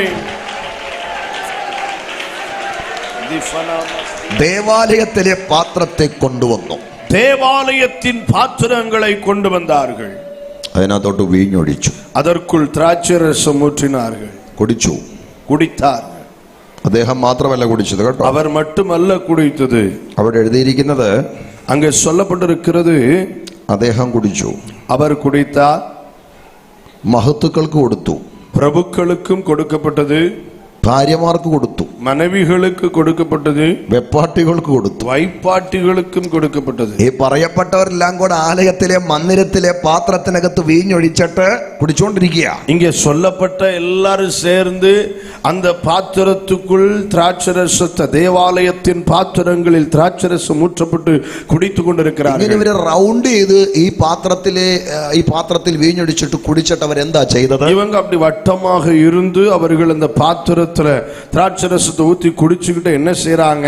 അവിടെ നാലാമത്തെ വാക്യത്തിൽ എഴുതിയിരിക്കുന്നത് 4வது வசனத்தில் சொல்லப்பட்டிருக்கிறது ആദ്യം പൊന്ന്, முதலாவது பொன்னு, പിന്നെ വെള്ളി, அடுத்து வெள்ளி, പിന്നെ താമ്രം, அதுக்கு பிறகு வெண்கலம், പിന്നെ ഇരുമ്പ്, அடுத்து இரும்பு, പിന്നെ മരം, அதற்கு பிறகு மரம், പിന്നെ കല്ല്, அதன் பிற்பாடு கல். അതുകൊണ്ടുള്ള ദേവന്മാരെ സ്തുതിച്ചു. இதனால் செய்யப்பட்ட தேவர்களை புகழ்ந்தார்கள். ഒരു കാര്യം നിങ്ങൾ മനസ്സിലാക്കണം. ஒரு விஷயத்தை நீங்க புரிந்து கொள்ள வேண்டும். ആലയത്തിലെ പാത്രത്തിൽ വീഞ്ഞൊഴിച്ചപ്പോൾ, ആലയത്തിനുடைய പാത്രത്തിൽ திராட்சரசம் ஊற்றப்பட்ட பொழுது, ആലയത്തിലെ പാത്രത്തെ അശുദ്ധമാക്കിയപ്പോൾ, ആലയത്തിൻ പാത്രങ്ങളെ അശുദ്ധമാക്കിன பொழுது, ഇവന്റെ തുടക്കം പൊന്നിലാണ്. ഇവர்களுடைய ആമേൻ പുകഴ് പൊന്നുക്കാக செய்யப்பட்டது. പിന്നെ ലാസ്റ്റിൽ അവൻ എവിടാ ചെന്ന് നിൽക്കുന്നത്? ആമേൻ அந்த துவக்கம் பொன்னில் இருந்தது. கடைசி எங்க இருக்கிறது? കല്ലില്. கல். ആമേൻ. ആമേൻ. പാപം ചെയ്യുന്നവന്റെ തുടക്കം പൊന്നിലാ. പാപം ചെയ്യുന്നവനുடைய துவக்கம் പൊന്നാக இருக்கும். നിഗളിക്കുന്നവന്റെയും അശുദ്ധിയുടെ വഴിയിലും സഞ്ചരിക്കുന്നവന്റെ തുടക്കം പൊന്നിലാണ്. ആമേൻ. പാപം ചെയ്യുന്നവൻ, പെരുமைப்படுகிறவன், അശുദ്ധമായി இருக்கிறவனுடைய துவக்கம் பொன்னாக இருக்கும். അവന്റെ ഒടുക്കമോ കല്ലിലാണ്. அவனுடைய முடிவோ கல்லாக இருக்கும். ഒന്നുമില്ലെങ്കിലും വിശുദ്ധിക്ക് വേണ്ടി നിൽക്കാം. ஒன்றும் உனக்கு இல்லை என்றாலும் பரிசுத்தத்திற்காக நிற்கலாம். ദൈവകൃപയ്ക്ക് വേണ്ടി നിൽക്കാം. தேவ கிருபைக்கு வேண்டி நில். ദൈവത്തിന്റെ പ്രമാണത്തിന് വേണ്ടി നിൽക്കാം. தேவனுடைய கற்பனைகளுக்காக நில். നമ്മുടെ തുടക്കം കല്ലിലാണെങ്കിൽ ഒടുക്കം പൊന്നിലാക്കാൻ ദൈവം മതിയായവനാണ്. நம்முடைய துவக்கம் கல்லாக இருக்குமானால் நம்முடைய முடிவு பொன்னாக இருக்க கர்த்தர் நமக்கு கிருபை தருவார். യോബ് പറഞ്ഞൊരു വാക്കാണ് എനിക്ക് ഓർമ്മ വരുന്നത്. யோபு சொல்லுகிற ஒரு வார்த்தை தான் ஞாபகம் வருகிறது. നിന്റെ പൂർവസ്ഥിതി നിനക്ക് അല്പമായി തോന്നാം, എങ്കിലും നിന്റെ അന്ത്യസ്ഥിതി അതിമഹത്തായിരിക്കും. ஆமென். உன்னுடைய துவக்கம் அது அற்பமாக இருக்கலாம், ஆனால் அதன் முடிவோ அது சம்பூரணமாக இருக்கும். ഒന്നുമില്ലെങ്കിലും ദൈവകൃപയ്ക്കും വിശുദ്ധിക്കും വേണ്ടി നിൽക്കാം. எதுவும் உனக்கு இல்லை என்றாலும் தேவனுக்காக, பரிசுத்தத்துக்காக நிற்கலாம். തുടക്കം ചെറുതാണെങ്കിലും துவக்கம் சிறியதாயிருப்பினும் നമ്മുടെ ഒടുക്കം വിശാലതയിലെത്തിക്കാൻ ദൈവം മതിയായവനാണ്. நம்முடைய முடிவை சம்பூரணமாய் மகிமையாய் முடிய செய்ய கர்த்தர் போதுமானவர். ആലയത്തിലെ പാത്രത്തിനകത്ത് വീഞ്ഞൊഴിച്ച് ஆலயத்தின் பாத்திரங்களுக்குள் திராட்சரசம் ஊற்றி ഈ പറയപ്പെട്ട ദൈവന്മാരെ സ്തുതിച്ചു കൊണ്ടിരിക്കുമ്പോൾ, இந்த சொல்லப்பட்ட தேவர்களை புகழ்ந்து கொண்டிருக்கிற பொழுது അവിടെ ഒരു സംഭവം നടന്നു. அங்கே ஒரு சம்பவம் நடக்கிறது. ആകാശ വിധാനത്തെ ഭേദിച്ച്, ஆமென், வான மண்டலங்களை பிரித்து, കൊട്ടാരത്തിന്റെ മേൽമൂടിയെ ഭേദിച്ച്, அந்த அரண்மனையினுடைய மேல் கூரைகளை பிளந்து, തേജസ്സിന്റെ കരത്തിന്റെ രണ്ട് വിരലുകൾ ആ കൊട്ടാരത്തിനകത്തേക്ക് ഇറങ്ങി വന്നു. மகிமையின் கரத்தின் இரண்டு விரல்கள் அந்த அரமனைக்குள் இறங்கி வந்தது. ഹല്ലേലൂയ. ஹல்லேலூயா. ധിക്കാരിയായ രാജാവിനെ ന്യായം വിധിക്കാൻ അവന്റെ കൊട്ടാരത്തിൽ ഇറങ്ങിയ അതേ കരം ஆமென். எஸ். ഇന്ന് രാത്രി നമ്മുടെ നടുവിലുണ്ട്. ஆமென். அன்றைக்கு பெருமை பாராட்டி இருந்த அந்த ராஜாவை நியாயம் தீர்ப்பதற்கு இறங்கி வந்திருந்த அதே கரம் இந்த இரவு நன்னடுவில் இறங்கி இருக்கிறது. ആ കരം ഇന്ന് രാത്രി നമ്മെ തൊടുമെന്ന് ഉറപ്പുള്ള എത്ര പേരുണ്ട്? அந்த கரம் இந்த இரவு என்னை தொடும் என்ற நிச்சயம் உள்ளவர்கள் எத்தனை பேர் உண்டு? നമുക്കെതിരെ ശത്രു എഴുതിയ വിരോധമായ കൈയെഴുത്തുകൾ ആ കരം ഇന്ന് രാത്രി തുടച്ചു കളയുമെന്ന് ഉറപ്പുള്ള ദൈവമക്കൾ ഇതിനകത്തുണ്ടെങ്കിൽ അവർ ആത്മാവിൽ ബലപ്പെടുക. நமக்கு விரோதமாய் சத்துரு எழுதின எல்லா கையெழுத்துக்களையும் இந்த கரம் குலைத்து போடும், அழித்து போடும் என்று உறுதி உள்ளவர்கள் எத்தனை பேர் உண்டு? ശക്തിയോടെ ദൈവത്തെ ആരാധിക്കുക. வல்லமையாய் கர்த்தரை ஆராதிக்கலாம். ഹല്ലേലൂയ. ஹல்லேலூயா. നമ്മളവിടെ മനസ്സിലാക്കേണ്ട ഒരു കാര്യമുണ്ട്. நாம் இங்கே புரிந்து கொள்ளுகிற ஒரு விஷயம் இருக்கிறது. ആലയത്തിലെ പാത്രത്തെ എടുത്തോണ്ട് വരാൻ രാജാവ് പറഞ്ഞപ്പോ ദൈവം മിണ്ടിയില്ല. ஆலயத்தின் பாத்திரங்களை எடுத்துக்கொண்டு வர சொன்ன பொழுது தேவன் அமைதியாகவே இருந்தார். ആ പാത്രം എടുത്തുകൊണ്ട് പടയാളികൾ വന്നപ്പോഴും ദൈവം മിണ്ടിയില്ല. அந்த பாத்திரம் எடுத்துக்கொண்டு வரப்படுகிற பொழுதும் ஆமென் தேவன் அமைதியாகவே இருந்தார். പടയാളികളുടെ കയ്യിൽ നിന്നും രാജാവ് ആ പാത്രത്തെ പിടിച്ചു വാങ്ങിയപ്പോഴും ദൈവം മിണ്ടിയില്ല. அந்த சேவகர்களுடைய கரத்திலிருந்து ஆமென் ராஜா அந்த பாத்திரத்தை பிடித்து பறித்த பொழுதும் தேவன் அமைதியாக இருந்தார்.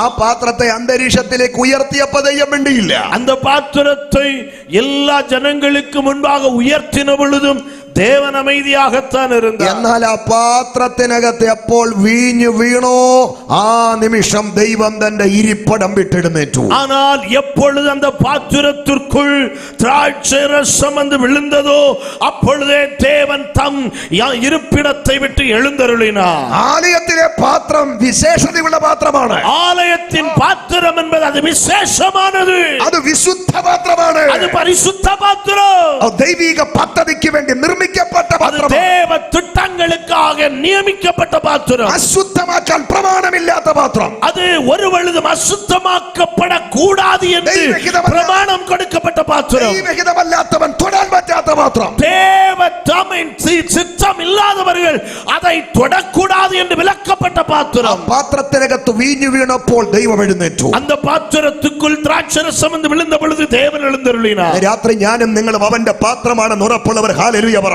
இந்த இரவு நானும் நீங்களும் தேவனுடைய பாத்திரம் என்று சொல்கிற உறுதி உள்ள தேவ பிள்ளைகள் நல்ல கரங்களை தட்டி கர்த்தரை ஆராதிக்கலாம். നമ്മൾ കോപപാത്രങ്ങളായിരുന്നു, நாம் கோப பாத்திரங்களாய் இருந்தோம், അശുദ്ധ പാത്രങ്ങളായിരുന്നു, அசுத்த பாத்திரங்களாய் இருந்தோம். ദൈവം നമ്മെ മാനപാത്രമാക്കി, தேவன் நம்மை கனத்துக்குரிய பாத்திரங்களாய் மாற்றி இருக்கிறார். അതുകൊണ്ട് ഇന്ന് രാത്രി എന്നെ കേൾക്കുന്ന മാനപാത്രങ്ങളെ, ஆகையால் இங்கே இருக்கிற கனமுடைய பாத்திரங்களே, പാപം നമ്മെ കണ്ടാൽ ദൈവം മിണ്ടുകയില്ല. பாவம் நம்மில் பார்த்தால், அவன் நம்மை பாவம் பார்த்தால் அவர் அமைதியாயிருப்பார். പാപം നമ്മുടെ അരിക്കലൂടെ പോയാൽ അവൻ മിണ്ടത്തില്ല. பாவம் நம் அருகில் போகிற பொழுதும் அவர் அமைதியாயிருப்பார். നാം ആകുന്ന പാത്രത്തിൽ എപ്പോൾ പാപം വീഴുമോ ആ നിമിഷം അവൻ ഇരിപ്പടം വിട്ടെഴുന്നേൽക്കോ. ஆனால் எப்பொழுது பாவம் என்பது நாம் என்கிற பாத்திரத்திற்குள் பிரவேசிக்கிறதோ அப்பொழுது அவர் எழுந்தருளுவார். അവൻ തകർക്കപ്പെട്ടത് നമ്മുടെ പാപ നിമിത്തമാണ്. அவர் தகர்க்கப்பட்டது நம்முடைய பாவங்களின் நிமித்தமாக. അവൻ മുറിവേറ്റത് നമ്മുടെ പാപം നിമിത്തമാണ്. அவர் காயப்பட்டதும் நம்முடைய பாவங்களின் நிமித்தமாகவே. അവന്റെ വിലാപ്പുറം കുത്തിപ്പൊളിച്ചത് നമ്മുടെ പാപം നിമിത്തമാണ്. அவருடைய விலாவில் குத்தப்பட்டதும் நம்முடைய பாவங்களின் நிமித்தமே. അവന്റെ തലയിൽ മുൾക്കിരീടം ചൂടിയത് നമ്മുടെ പാപ നിമിത്തമാണ്. அவருடைய தலையில் சிரசில் முட்கிரீடம் சூட்டப்பட்டதும் பாவத்தின் நிமித்தமே. അവൻ കയ്പ് കാടി കുടിച്ചത് നമ്മുടെ പാപ നിമിത്തമാണ്. அவர் கசப்புள்ள காடியை பருகினதும் நம்முடைய பாவங்களின் நிமித்தமே. അവൻ സ്വന്തം തോളിൽ തലചായ്ച്ചു പ്രാണനെ വിട്ട നമ്മുടെ പാപ നിമിത്തമാണ്. அவர் சிலுவையில் தன்னுடைய சொந்த தோளில் தலை சாய்த்து ஜீவனை விட்டதும் நம்முடைய பாவத்திற்காகவே. അശുദ്ധ പാത്രമായ നമ്മെ മാനപാത്രമാക്കാനാ അവൻ ഇത്ര തകർക്കപ്പെട്ടു. ஆமென். அசுத்த பாத்திரம் என்று அறியப்பட்டிருந்த நம்மை கனத்திற்குரிய பரிசுத்த பாத்திரமாக மாற்றத்தான் இவ்வளவு பாடுகள். അതുകൊണ്ട് അവന്റെ പാത്രമായ നമ്മിൽ അശുദ്ധി പ്രവേശിക്കുന്നത് അവൻ ഇഷ്ടമല്ല. ஆகையினால் ஆமென், அவருடைய பாத்திரங்களாய் இருக்கிற நமக்குள் பாவம் பிரவேசிப்பது அவருக்கு பிரியமில்லாத ஒன்று. അവൻ വിശുദ്ധനാണ്, அவர் பரிசுத்தர். അവൻ വിശുദ്ധനായിരിക്കുന്ന പോലെ നമ്മളും വിശുദ്ധരായിരിക്കുക. அவர் பரிசுத்தராய் இருக்கிறது போல நாமும் பரிசுத்தமாய் இருக்க வேண்டும். കരങ്ങൾ ഉയർത്തി ഒരു ഹല്ലേലൂയ.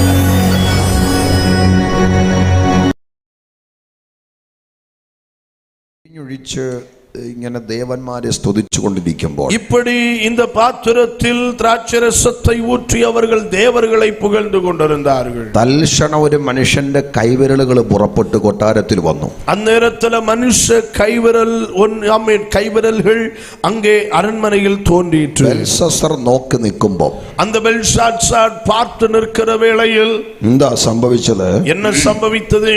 വിളക്കിന്റെ നേരെ அந்த விளக்குக்கு எதிராக രാജധാനിയുടെ ചുവരിന്റെ വെള്ളയിൽ എഴുതി. ஆமென். அந்த ராஜ அரமனையின் ஆமென் சாந்து பூசப்பட்ட அந்த சுவர்ல எழுதப்பட்டுச்சு. അവിടെ സംഭവിക്കുക அங்கே ஆமென். ആലയത്തിലെ പാത്രത്തിൽ വീഞ്ഞൊഴിച്ച് അതിനെ അശുദ്ധമാക്കിയപ്പോൾ ദൈവത്തിന്റെ കരം ഇറങ്ങി വന്നു. இப்போ ஆலயத்தின் பாத்திரத்துல திராட்சரசத்தை ஊற்றி அதை அசுத்தமாக்கின பொழுது தேவனுடைய கரங்கள் இறங்கி வந்தது. ഭിത്തിയിൽ ഒരൊറ്റ എഴുത്താ, அந்த சுவர்ல ஒரு எழுத்து எழுதப்பட்டது. എഴുതി എഴുത്താന്ന് എന്താന്ന് ഞാൻ പുറകാലെ പറയാം. ஆமென். அது நமக்கு தெரியும் அது என்ன எழுத்துன்னு பின்னால ഈ சொல்லப்பட்டிருக்கு. എഴുത്ത് ബെൽശസ്സർ കണ്ടപ്പോൾ இந்த எழுத்தை பெல்ஷாத்சார் பார்த்த உடனே എന്താ അവനിൽ സംഭവിച്ചത്? அவனுக்கு என்ன சம்பவித்தது? ഒന്ന്, അവന്റെ മുഖഭാവം മാറി. ஒன்று, அவனுடைய முகங்கள் மாறினது. ഒരു ഹല്ലേലൂയ പറഞ്ഞേ. ஆமென். முகம் வேறுபட்டது. ஒரு ஹல்லேலூயா சொல்லுங்க. ദൈവത്തിന്റെ എഴുത്ത് കണ്ടപ്പോൾ ബെൽശസ്സറിൽ സംഭവിച്ച ഒന്നാമത്തെ കാര്യം മുഖഭാവം മാറി. தேவனுடைய எழுத்தை பார்த்த உடனே பெல்ஷாத்சாருக்கு சம்பவித்த முதல் விஷயம் அவருடைய முகம் வேறுபட்டது. ദൈവത്തിന്റെ പാത്രത്തെ അശുദ്ധമാക്കുന്നവന്റെ മുഖഭാവം ദൈവത്തിന്റെ എഴുത്ത് മാറ്റുമ്പോൾ, ஆமென், தேவனுடைய ஆமென் பரிசுத்த பாத்திரங்களை அசுத்தமாய் மாற்றினவனுக்கு விரோதமாய் எழுதப்பட்ட தேவனுடைய எழுத்து அவனுடைய മുഖത്തെ മാറ്റും പൊഴുത്, ദൈവത്തിന്റെ പാത്രത്തെ വിശുദ്ധമാക്കുന്നവന്റെ മുഖത്തെ ശോഭിപ്പിക്കുന്ന നിറയ്ക്കുന്ന എഴുത്താണ് ദൈവത്തിന്റെ എഴുത്ത്. ஆமென். அசுத்தமான பாத்திரங்களை பரிசுத்தமாய் மாற்றுகிறவனுடைய முகத்தை பிரகாசிப்பிக்க செய்கிறது தான் தேவனுடைய எழுத்துக்கள். അവങ്കിലേക്ക് നോക്കിയ പ്രകാശിതരായി അവരുടെ മുഖമോ ലജ്ജിച്ചു പോയില്ല. அவர்கள் அவரை நோக்கி பார்த்து பிரகாசம் அடைந்தார்கள். அவர்கள் முகங்கள் வெட்கப்பட்டு போகவில்லை. ദൈവത്തിന്റെ എഴുത്ത് കണ്ടപ്പോൾ രാജാവിന് രണ്ടാമത് സംഭവിച്ചത് എന്താ? தேவனுடைய எழுத்தை பார்த்தவுடனே ராஜாவுக்கு இரண்டாவது என்ன சம்பவித்தது? അവൻ വിചാരങ്ങളാൽ പരവശനായി. ஆமென். அவர் தன் நினைவுகளில் கலங்கினார். അപ്പൊ ദൈവത്തിന്റെ പാത്രത്തെ അശുദ്ധമാക്കുന്നവനെ ദൈവത്തിന്റെ എഴുത്ത് വിചാരം കൊണ്ട് പരവശനാക്കുമ്പോൾ, ஆமென், தேவனுடைய பரிசுத்த பாத்திரங்களை அசுத்தமாய் மாற்றுகிறவனுடைய நினைவுகளை அவருடைய எழுத்துக்கள் கலங்க பண்ணுகிற பொழுது, ദൈവത്തിന്റെ പാത്രത്തെ വിശുദ്ധമായി സൂക്ഷിക്കുന്നവന്റെ സകല വിചാരങ്ങളെയും ആകുലതകളെയും തുടച്ചു മാറ്റി അവനെ പ്രത്യാശയിൽ നിറയ്ക്കുന്ന എഴുത്താണ് ദൈവത്തിന്റെ എഴുത്ത്.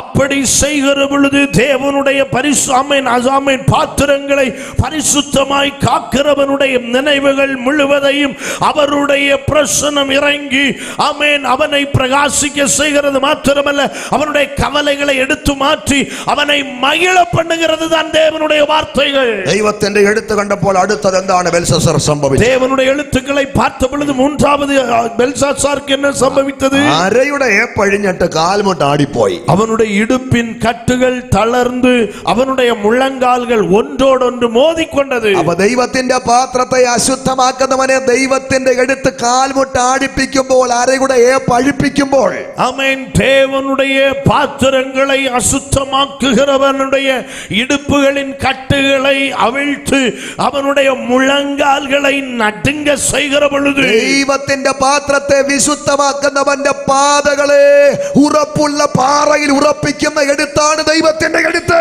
ஆமென். அதே வேளையில் தேவனுடைய பாத்திரங்களை பரிசுத்தமாக்குகிறவனுடைய கால்களை உறுதியான கன்மலையின் மேல உறுதியாய் நிறுத்துகிற எழுத்துக்கள் தான் தேவனுடைய எழுத்துக்கள்.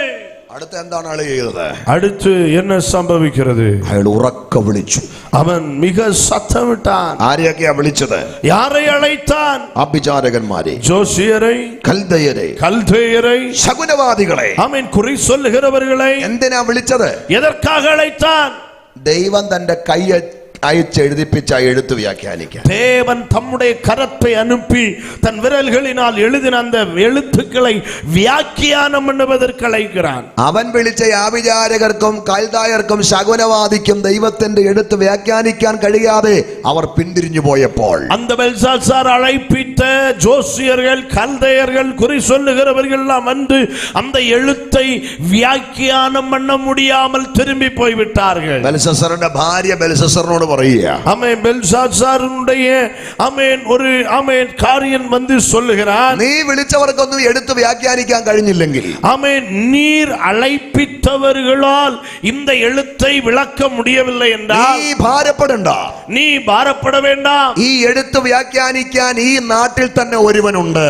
இந்த எழுத்துக்களை வியாக்கியானம் பண்ணுவதற்கு தகுந்தவன் ஒருவன் இந்த தேசத்தில் இருக்கிறார். ദൈവത്തിന്റെ ആത്മാവുള്ള ഒരുവൻ ഇവിടെയുണ്ട്. தேவ ஆவி உடையவர்கள் இங்கே உண்டு. പ്രാർത്ഥിക്കുന്ന ഒരുവൻ ഇവിടെയുണ്ട്. ஜெபிக்கிறவர்கள் இங்கே உண்டு. നിന്റെ അപ്പനായ നെബൂഖദ്നേസർ പ്രവാസികളെ കൊണ്ടുവന്ന കൂട്ടത്തിലുണ്ടായിരുന്ന ഒരു മനുഷ്യൻ. உங்களுடைய தகப்பனாகிய நேபுகாத்நேச்சார் சிறைப்பிடித்து கொண்டு வந்தவர்களில் இருந்த ஒருவன் அவன். അവന്റെ പേരാണ് ദാനിയേൽ. அவனுடைய பெயர் தான் Daniel. Praise the Lord. Hallelujah. ദാനിയേലേ, தானியேலே, അല്പകാലം നീ പ്രവാസത്തിലായത്, கொஞ்ச நாள் நீ சிறைவாசப்பட்டது, അല്പകാലം നീ വേദനയിലായത്, கொஞ்ச நாள் நீ வேதனைக்குள் ஆனது, അല്പകാലം നീ അടിമത്വത്തിലും കഷ്ടതയിലുമായത്, கொஞ்ச காலம் நீ அடிமைத்தனத்திலும் கடினங்களுக்குள்ளும் ஆகி போனது, സദാസമയം നിന്നെ മറന്നു കളയാനല്ല, என்றென்றைக்கு முன்னை மறந்து விடுகிறதற்கல்ல, അനേകർ തോറ്റുപോയ സ്ഥാനത്ത് ദൈവത്തിന്റെ മർമ്മങ്ങളെ വ്യാഖ്യാനിക്കുന്ന ഒരു ശുശ്രൂഷയ്ക്ക് വേണ്ടി, அநேகர் தோற்று போகிற இடங்களில் நீ வியாக்கியானம் கொடுக்கிற ஒரு மகிமையான ஊழியம் செய்வதற்காக. മനസ്സിലായ ദൈവമക്കളൊന്ന് സ്തോത്രം ചെയ്താട്ടെ. புரிந்து கொண்ட தேவ பிள்ளைகள் நல்ல கர்த்தரை ஸ்தோத்திரம் பண்ணுங்க. ശുശ്രൂഷയിൽ പ്രതിസന്ധികൾ അനുഭവിക്കുന്ന അഭിഷക്തന്മാർ ഇവിടെ ഉണ്ടെങ്കിൽ, ஆமென், ஊழியங்களில் பல நெருக்கங்களை அனுபவிக்கிற தேவ ஆமென் ஊழியர்கள் இங்கே உண்டு. നിങ്ങളുടെ സമയം വരുന്നുണ്ട്. உங்களுடைய நேரம் வருகிறது. അനേകർ പരാജയപ്പെട്ട സ്ഥാനത്ത്, அநேகர் தோல்வியடைந்த இடங்களில் ദൈവത്തിന്റെ മർമ്മങ്ങളെ വ്യാഖ്യാനിക്കുന്ന ഒരു ശുശ്രൂഷയ്ക്കായിട്ട് தேவனுடைய ரகசியங்களை வியாக்கியானம் பண்ணுகிற ஒரு ஊழியம் உங்களுக்கு வருகிறது. ദൈവം നിങ്ങളെ രംഗത്ത് കൊണ്ടുവരുന്ന ഒരു സമയമുണ്ട്. தேவன் உங்களை ஆமென் களத்திற்குள் கொண்டு வருகிற நேரம் உண்டு. വേഗം ദാനിയേലിനെ കൊണ്ടുവന്നു. தானியேலை கொண்டு வந்தார்கள். ദാനിയേൽ ആ എഴുത്ത് വായിച്ചു. தானியேல் அந்த எழுத்துக்களை வாசித்தார். ആ എഴുത്ത് എന്താണ്? அந்த எழுத்துக்கள் என்ன? ആ എഴുത്ത് എനിക്ക് തോന്നുന്നു 27-ാമത്തെ വാക്യത്തിലുണ്ട്. 24-ാമത്തെ 25-ാമത്തെ വാക്യം. அந்த வார்த்தைகளை நாம் 24-25 വചനങ്ങളിൽ വാസിக்க முடியும். ആകയാൽ അവൻ ആ കൈപ്പത്തി അയച്ച് എഴുതിച്ച എഴുത്ത്, அப்பொழுது அந்த கையுறுப்பு அவரால் அனுப்பப்பட்டு இந்த எழுத்து எழுதப்பட்டது. മെനെ തെക്കേൽ ഉഫർസി. മെനെ മെനെ തെക്കേൽ ഉഫർസിൻ. ഈ എഴുത്ത് എങ്ങനെയാ ദാനിയേൽ വ്യാഖ്യാനിച്ചത്? இந்த எழுத்தை தானியேல் எப்படி வியாக்கியானம் பண்ணினார்? ദാനിയേൽ പറഞ്ഞു, ഞാൻ എഴുത്ത് വ്യാഖ്യാനിച്ചു തരാം. நான் இந்த எழுத்தை வியாக்கியானம் பண்ணி தருகிறேன். പ്രതിഫലങ്ങളൊന്നും എനിക്ക് വേണ്ട. எனக்கு எந்த பிரதிபலன்களும் வேண்டாம். അത് രാജാവ് മറ്റാർക്കെങ്കിലും കൊടുത്തു. அது ராஜா தமக்கு பிரியமான யாருக்காவது கொடுக்க வேண்டும். അയാൾ ആത്മാവിൽ ആ എഴുത്ത് വ്യാഖ്യാനിച്ചു. அந்த ആമേൻ ആവിയിൽ நிறைந்து அவர் அந்த எழுத்துக்களை அவர் ஆமேன் வியாக்கியானம் பண்ணுகிறார். മെനെ എന്ന് വെച്ചാൽ, മെനെ என்று சொன்னால், ബെൽശസ്സറേ, നിന്റെ രാജ്യത്വം എണ്ണി അതിന് അന്തം വരുത്തിയിരിക്കുന്നു. ஆமென். பெல்ஷாத்சார் ராஜாவே, தேவன் உன் ராஜ்யத்தை மட்டிட்டு அதற்கு முடிவுண்டாக்கினார். തെക്കേൽ എന്ന് വെച്ചാൽ, தெக்கேல் என்றால் ദൈവത്തിന്റെ തുലാസിൽ നിന്നെ തൂക്കി കുറവുള്ളവനായി കണ്ടിരിക്കുന്നു. தேவனுடைய தராசிலே நிறுக்கப்பட்டு குறைய காணப்பட்டார். പെരേസ് എന്ന് വെച്ചാൽ, பெரேஸ் என்று வைத்தார். നിന്റെ രാജ്യം വിഭാഗിച്ച് 2 ശക്തികൾക്കും മേദ്യർക്കും പാർസികൾക്കും കൊടുത്തിരിക്കുന്നു. உன் ராஜ்யம் பிரிக்கப்பட்டு மேதியருக்கும் பெர்சியருக்கும் கொடுக்கப்பட்டது என்று அர்த்தம். ഇന്ന് രാത്രി എന്നെ കേൾക്കുന്ന പ്രിയപ്പെട്ടവരെ, இந்த இரவு என்னை கேட்கிற தேவனுடைய பிள்ளைகளே, രാജാവിന്റെ കൊട്ടാരത്തിന്റെ വെള്ള തേച്ച ഭിത്തികൾ ദൈവം എഴുതിപ്പിച്ച് എടുത്ത് ദാനിയേൽ വ്യാഖ്യാനിക്കേണ്ടതുപോലെ വ്യാഖ്യാനിച്ചു. ஆமென். இங்கே தேவன் தம்முடைய கரத்தை அனுப்பி ஆமென் அந்த பெல்ஷாத்சார் ராஜாவினுடைய அரண்மனை சுவரில் எழுதின அந்த எழுத்துக்களை தானியேல் எப்படி விளக்கம் செய்ய வேண்டுமோ அப்படி விளக்கம் அளித்தார். രാജാവ് അവനെ ആദരിക്കേണ്ടതുപോലെ ആദരിച്ചു. ராஜா அவருக்கு எப்படி கனப்படுத்த வேண்டுமோ அப்படி கனப்படுத்தினார். എന്നാൽ ബെൽശസ്സറിന്റെ അവസ്ഥ എന്താണ്? ஆனால் அந்த பெல்ஷாத்சார் என்கிற அந்த ராஜாவினுடைய நிலை என்னவா இருந்தது? അടുത്ത വാക്യത്തിൽ കൃത്യമായി എഴുതിയിട്ടുണ്ട്. அடுத்த வார்த்தையிலே தெளிவா எழுதப்பட்டிருக்கிறது. ആർക്കും പ്രവർത്തിച്ചു കൂടാത്തൊരു രാത്രി വന്നു. ஆமென். ஒருவரும் கிரியை செய்யக்கூடாத ஒரு ராக்காலம் வந்தது. ആ രാത്രിയിൽ ബെൽശസ്സർ രാജാവ് ദാരുണമായി കൊല്ലപ്പെട്ടു. அந்த ராத்திரியிலே கல்தேயரின் ராஜாவாகிய பெல்ஷாத்சார் கொலை செய்யப்பட்டான். എന്തുകൊണ്ട് ബെൽശസ്സറിന്റെ രാജ്യത്വം ദൈവം എണ്ണി? எதற்காக இந்த பெல்ஷாத்சார் ராஜாவினுடைய ராஜ்யத்தை கர்த்தர் ஆமென் நீதி நியாயப்படுத்தினார். എന്തുകൊണ്ട് അവനെ കുറവുള്ളവനായി കണ്ടു? எதற்காக இவரை தூக்கி குறை உள்ளவனாக கண்டார்? എന്തുകൊണ്ട് അവന്റെ സാമ്രാജ്യം വിഭാജിച്ച് 2 ശക്തികൾക്ക് കൊടുത്തു? எதற்காக அவனுடைய ராஜ்யத்தை பிரித்து 2 ராஜ்யங்களுக்கு கொடுத்தார்? എന്തുകൊണ്ട് ആർക്കും പ്രവർത്തിച്ചു കൂടാത്ത രാത്രിയിൽ അവൻ ദാരുണമായി കൊല്ലപ്പെട്ടു? எதற்காக யாரும் கிரியை செய்ய முடியாத ஒரு ராத்திரியிலே அவன் கொலை செய்யப்பட்டான்? എന്തുകൊണ്ട് അവന്റെ കൊട്ടാരത്തിൽ ന്യായവിധിയുടെ മേലെടുത്തു വന്നു? ஏதனால் அவனுடைய ராஜ்ய அரண்மனையினுடைய சுவரில் தேவனுடைய எழுத்து வந்தது. 2 കാരണം മറക്കരുത്. 2 விஷயங்கள், அதை நீங்கள் மறக்க கூடாது. ഒന്ന് അവന്റെ നിഗളമാണ്, ஒன்று அவனுடைய பெருமை, 2 അവന്റെ അശുദ്ധിയാണ്. 2 அவனுடைய அசுத்தமான வாழ்க்கை. ഒന്നാമത്തെ മേലെടുത്ത് നമ്മോട് പറയുന്ന ഗൗരവമേറിയ സന്ദേശം, முதல் மேல் எழுத்து நம்மிடத்தில் சொல்லுகிற ஒரு விளக்கம் செய்தி, നിഗളിക്കരുത്. நீங்கள் பெருமைப்படவே கூடாது. ഹല്ലേലൂയ, ஹல்லேலூயா, ഹല്ലേലൂയ. ஹல்லேலூயா. അല്ലെങ്കിൽ അഹങ്കരിക്കരുത്. இல்லாவிட்டால் மேட்டிமையாக கூடாது. 2 വിശുദ്ധമായി സൂക്ഷിക്കേണ്ടിയതിനെ അശുദ്ധമാക്കരുത്. இரண்டாவது பரிசுத்தமாய் காக்கப்பட வேண்டியவைகளை ஒருபோதும் அசுத்தமாக்க கூடாது. ഇന്ന് രാത്രി 2 തീരുമാനത്തോടെ മടങ്ങാൻ താല്പര്യപ്പെടുന്ന ദൈവമക്കൾ ആ കരമൊന്ന് ഉയർത്തിപ്പിടിച്ചാട്ടെ. இந்த இரவு இந்த 2 தீர்மானங்களோடு திரும்பி போக விரும்புகிற தேவ பிள்ளைகள் 2 கரங்களை உயர்த்தி வைத்துக் கொள்ளுங்கள். ഹൃദയം തുറന്ന് വാ തുറന്ന് ദൈവത്തോട് പറഞ്ഞാട്ടെ. இருதயம் திறந்து வாய்களை திறந்து தேவனிடத்தில் சொல்லுங்க. കർത്താവേ, ഒന്ന് ഒന്നിലും അഹങ്കരിക്കാൻ ഇടവരരുത്.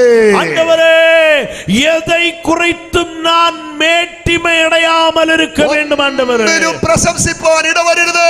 எதை குறித்தும் நான் மேன்மை பாராட்ட கூடாது. ഒന്നിലും നിഗളിക്കാൻ ഇടവരരുത്. எதிலும் நான் பெருமை அடைய கூடாது. വിശുദ്ധമായി സൂക്ഷിക്കേണ്ടി ഒന്നിനെയും അശുദ്ധമാക്കാൻ എന്നെ അനുവദിക്കരുത്. பரிசுத்தமாய் காக்க வேண்டிய யாதொன்றையும் நான் அசுத்தப்படுத்த வேண்டிய நிலை எனக்கு வரக்கூடாது ஆண்டவரே. തീരുമാനമുള്ളവർ കരം ശക്തിയോടെ അടിച്ച് അല്പ മിനിറ്റുകളൊന്ന് ആരാധിക്കാം. இந்த தீர்மானம் உள்ளவர்கள் கரங்களை தட்டி ஒரு சில நிமிடங்கள் ஆவியில் நிறைந்து ஜெபிக்கலாமா? ആ തീരുമാനത്തോടെ ഇന്ന് രാത്രി നിങ്ങൾ ദൈവത്തെ ആരാധിക്കുമ്പോൾ, அந்த தீர்மானத்தோடு இந்த இரவு நீங்கள் தேவனை ஆராதிக்கிற பொழுது സ്വർഗം സന്തോഷിക്കുകയാണ്. பரலோகம் சந்தோஷப்படுகிறது. ദൂതന്മാർ നിങ്ങൾക്കൊപ്പം ചിറകടിക്കുകയാണ്. தூதர்கள் உங்களுக்கு ஆமென் பிரத்யட்சமாகி பலனை அளிக்கிறார்கள். ദൈവത്തിന്റെ സാന്നിധ്യം ഇവിടെ ചലിക്കുകയാണ്. தேவனுடைய பிரசன்னம் செயல்படுகிறது. സ്വർഗം സന്തോഷിക്കുകയാണ്. பரலோகம் மகிழ்ச்சி அடைகிறது. ഒരു ദൈവവൈതലിനെ സംബന്ധിച്ചിടത്തോളം ദൈവത്തിന് ഏറ്റവും സന്തോഷമുള്ള രണ്ട് കാര്യമാണ്. ஒரு தேவ பிள்ளையை பொறுத்த வரையில் பரலோகம் அவர்களில் சந்தோஷப்படுகிறது இரண்டு விஷயம். താഴ്മയോടെ ഇരിക്കുക, വിശുദ്ധിയോടെ ഇരിക്കുക. ஆமென். அவர்கள் எப்பொழுதும் தாழ்மை உள்ளவர்களாய் இருக்க வேண்டும், பரிசுத்தம் உள்ளவர்களாய் இருக்க வேண்டும். പൗലോസ് ഒരിക്കൽ പറഞ്ഞു, എനിക്കോ നമ്മുടെ കർത്താവായ യേശുക്രിസ്തുവിന്റെ ക്രൂശിൽ അല്ലാതെ പ്രശംസിപ്പാൻ ഇടവരരുത്. அப்போஸ்தலனாகிய பவுல் ஒரு விசை இப்படி சொன்னார், ஆமென், கிறிஸ்துவின் சிலுவை அன்றி வேற ஒன்றையும் குறித்து நாம் மேன்மை பாராட்ட கூடாது. വിദ്യാഭ്യാസമുള്ള ആളാണ് പൗലോസ്. ஆமென். அப்போஸ்தலனாகிய பவுல் நல்ல കൽവിയുடைய ഒരുവൻ, സമ്പത്തുള്ള ആളാണ് പൗലോസ്. நல்ல பொருளாதாரமுடைய ഒരുവൻ, അന്നത്തെ ഉന്നതമായ പൗരത്വമുള്ള ആളാണ് പൗലോസ്. ஆமென். தனக்கு நல்ல குடியுரிமை உள்ளவர் தான் அப்போஸ்தலனாகிய பவுல். ഏഴാം സ്വർഗ്ഗത്തോളം എടുക്കപ്പെട്ടവനാണ് പൗലോസ്. ஆமென். மூன்றாம் வானம் வரைக்கும் എടുക്കപ്പെട്ടவர் தான் அப்போஸ்தலனாகிய பவுல். ദൈവത്തിന്റെ ഉച്ചരിച്ചുകൂടാത്ത ഞരക്കം കാതിൽ കേട്ടവനാണ് പൗലോസ്. ஆமென். ஆமென். அநேகர் ஆமென் ஆமென் ஆமென் கேட்க கூடாத அந்த பாஷைகளை கேட்டவர் தான் அப்போஸ்தலனாகிய பவுல். എത്ര ഉന്നതനായ ഒരു മനുഷ്യനാണ്. அப்படி ഉന്നതமான അനുഭവங்களை ഉடைய மனிதர் அவர். ഒരിക്കൽ അദ്ദേഹം പറയുകയാണ്, എനിക്കോ നമ്മുടെ കർത്താവായ യേശുക്രിസ്തുവിന്റെ ക്രൂശിലല്ലാതെ ஒரு முறை அவர் പ്രശംസിപ്പാനിടവരരുത്. ஒரு முறை அவர் இப்படி சொல்லுகிறார், எனக்கோ கிறிஸ்துவின் சிலுவையை அன்றி வேறு ஒன்றையும் குறித்து மேன்மை பாராட்டுவதில்லை. മലയാളത്തിൽ അർത്ഥസമ്പുഷ്ടമായ ഒരു പാട്ടുണ്ട്. ஆமென். மலையாளத்தில் மிக அர்த்தமான ஒரு வார்த்தை இருக்கிறது. ഇംഗ്ലീഷ് പാട്ടിന്റെ പരിഭാഷയാണത്. அது இங்கிலீஷ் ആംഗല വേദാഗമത്തിനുடைய മൊഴിയാണ്. കയ്യൊന്ന് ഉയർത്തി പിടിച്ചാട്ടെ. കരങ്ങളെ ഉയർത്തി, കരങ്ങളെ ഉയർത്തി. എനിക്ക് പാട്ടും പ്രശംസയും ദൈവ കുഞ്ഞാടും തൻ കുരിശും എനിക്കു പാട്ടും പ്രശംസയും ദൈവ കുഞ്ഞാടും തൻ കുരിശും എനിക്കു പാട്ടും പ്രശംസയും ദൈവ കുഞ്ഞാടും തൻ കുരിശും.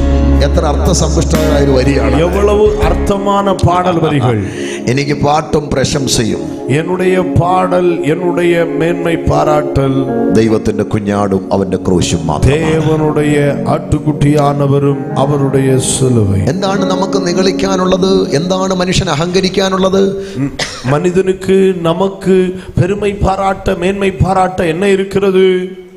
മനുഷ്യൻ വല്ലാതെ നിഗളിക്കുന്ന ഒരു കാലമാണ്. ഞാൻ പൊതുവിലുള്ള കാര്യമാണ് പറഞ്ഞത്. நான் பொதுவாகவே சொல்லுகிறேன், மனிதன் இந்த காலத்தில் மிக அதிகமாய் பெருமை பெறுகிறார். അഹങ്കരിക്കുന്നവരുണ്ട്, பொருளாதாரத்தில் மேன்மை பாராட்டுகிறவர்கள், ஞானத்தில் അഹങ്കരിക്കുന്നവരുണ്ട്, தங்கள் ஞானத்தை குறித்து பெருமை பாராட்டுகிறவர்கள், അധികാരത്തിൽ അഹങ്കരിക്കുന്നവരുണ്ട്, அதிகாரத்தில் ஆமென் பெருமை பாராட்டுகிறவர்கள், നേടിയ ബിരുദങ്ങളുടെ കൂമ്പാരങ്ങളിൽ അഹങ്കരിക്കുന്നവരുണ്ട്, தாங்கள் சம்பாதித்த எல்லாவற்றின் நிமித்தமும் அவர்கள் மேன்மை பாராட்டுகிறவர்கள். ഒരുപാട് ആളുകളെ നമുക്ക് കാണാൻ കഴിയും. அப்படிப்பட்ட அநேக மனிதர்களை நம்மால் பார்க்க முடியும். സാധാരണക്കാരോട് അവർ കരുണ കാണിക്കത്തില്ല.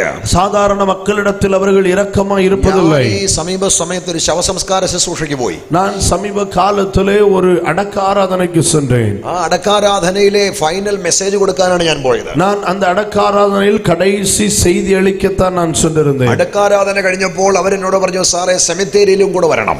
அப்போ அந்த அடக்க ஆராதனை முடிந்த உடனே அவர்கள் என்னை கூப்பிட்டார்கள், சார் நீங்க நேரா ஆமென் கல்லறை தோட்டத்திற்கு வர வேண்டும், അവിടെയും ഒരു ഷോർട്ട് മെസ്സേജ് കൊടുക്കണം. அங்கேயும் ஒரு சிறிய செய்தி அளிக்கணும். ഞാൻ അവിടെയും പോയി മെസ്സേജ് കൊടുത്തു. நான் அங்கேயும் போய் செய்தி அளித்தேன். അപ്പൊ അന്ന് അവിടെ ശവ സംസ്കാര ശുശ്രൂഷ നടത്താൻ വന്നത് പ്രായം ചെന്നൊരു പിതാവാണ്. அன்றைக்கு அங்கே அந்த அடக்க ஆராதனை நடத்த வந்தவர் மிகவும் வயதான ஒரு போதகர். പച്ച മണ്ണിൽ വെട്ടിയ കുഴിയാണ്. அந்த சாதாரண பச்சை மண்ணில் வெட்டின ஒரு குழி. ആ കുഴിയുടെ കരയിലെ ശവപ്പെട്ടി വെച്ചിരിക്കുന്നു. അതിനകത്ത് യൗവനക്കാരന്റെ ഡെഡ് ബോഡി കിടക്കുന്നു. அந்த அந்த கல்லறை குழிக்கு பக்கத்தில் வெட்டப்பட்டிருந்த அந்த மண்களுக்கு மேல் அந்த பெட்டி வைக்கப்பட்டிருக்கிறது. அதற்குள் வாலிபனுடைய பிணம் இருக்கிறது. നല്ല ആരോഗ്യവും സൗന്ദര്യമുള്ള ഒരു ചെറുപ്പക്കാരൻ. அவன் நல்ல അഴകാ இருக்கிறான். அவன் நல்ல ஆரோக்கியத்தோடும் இருக்கிறவன். സമ്പത്തും വിദ്യാഭ്യാസവും ഉള്ള ചെറുപ്പക്കാരൻ. அவனுக்கு കல்வி இருக்கிறது, பொருளாதாரம் இருக்கிறது. അകാലത്തിൽ പെട്ടെന്ന് അവൻ മരണപ്പെട്ടു.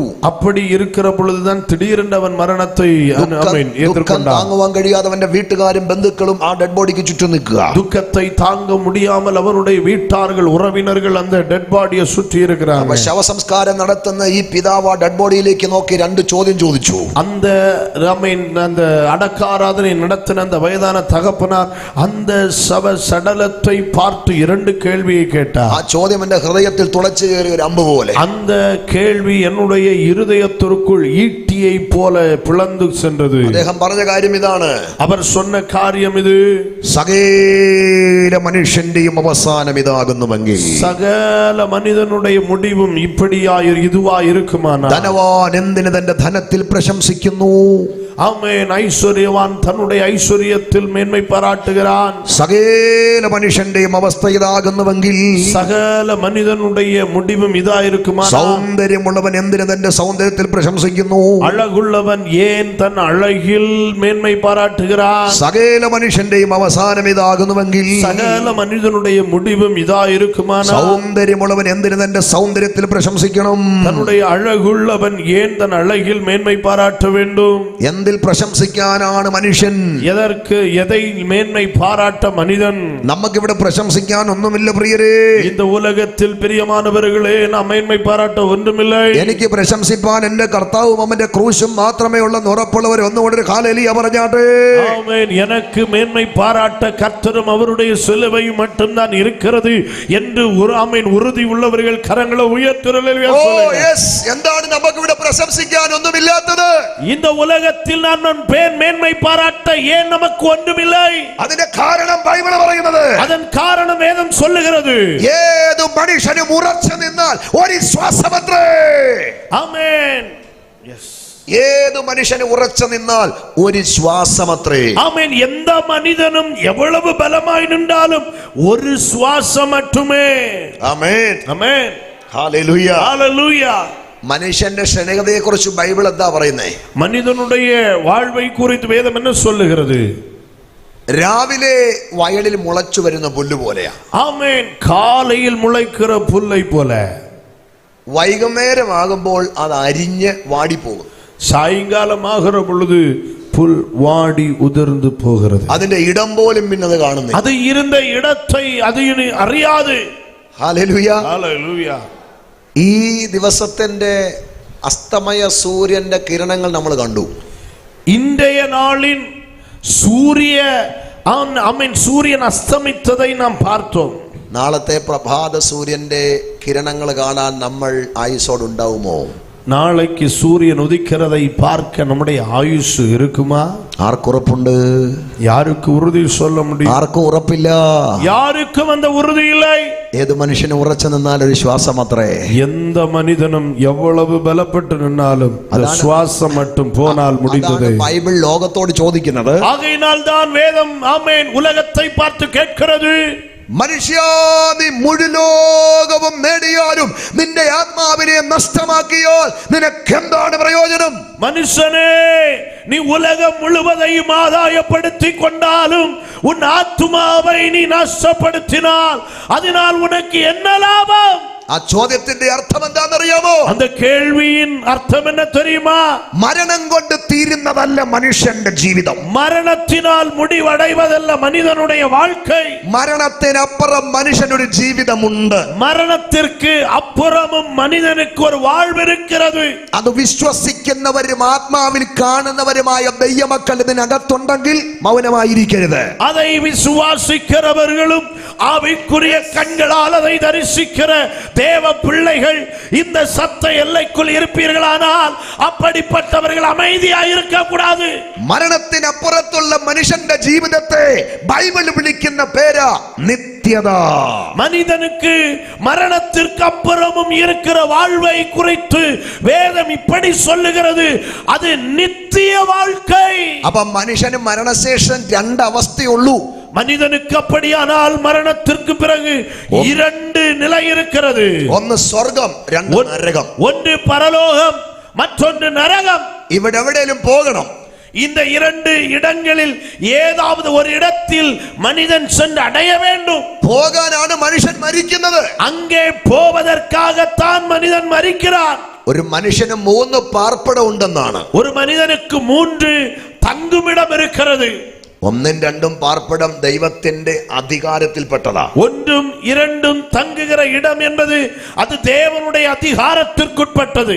3ാമത്തെ പാർപ്പിടം ദൈവത്തിന്റെ അധികാരത്തിൽപ്പെട്ടതാണെങ്കിലും തിരഞ്ഞെടുക്കാനുള്ള സാവകാശം ജീവിച്ചിരിക്കുമ്പോൾ അവരവർക്ക് ദൈവം കൊടുത്തേക്കുക. 3வது இருக்கிற மனிதனுடைய வாழ்விடம் தங்குமிடம் என்பது தேவனுடைய அதிகாரத்திற்குட்பட்டது என்றாலும் மனிதன் இந்த பூமியில் உயிரோடு வாழ்ந்திருக்கிற பொழுது தான் செய்கிற கிரியைகளினாலே அவன் தெரிந்தெடுக்கிற இடமாய் இருக்கிறது. ആ 3ാമത്തെ പാർപ്പിടം ഏതാണെന്ന് ഉറപ്പുവരുത്തിയ ദൈവമക്കൾ ഇതിനകത്തുണ്ടോ? அந்த 3வது வாழ்விடத்தை அது எது என்று தெரிந்து கொண்ட உறுதிப்படுத்திக் கொண்ட தேவ பிள்ளைகள் இதற்குள் இருக்கிறீர்களா?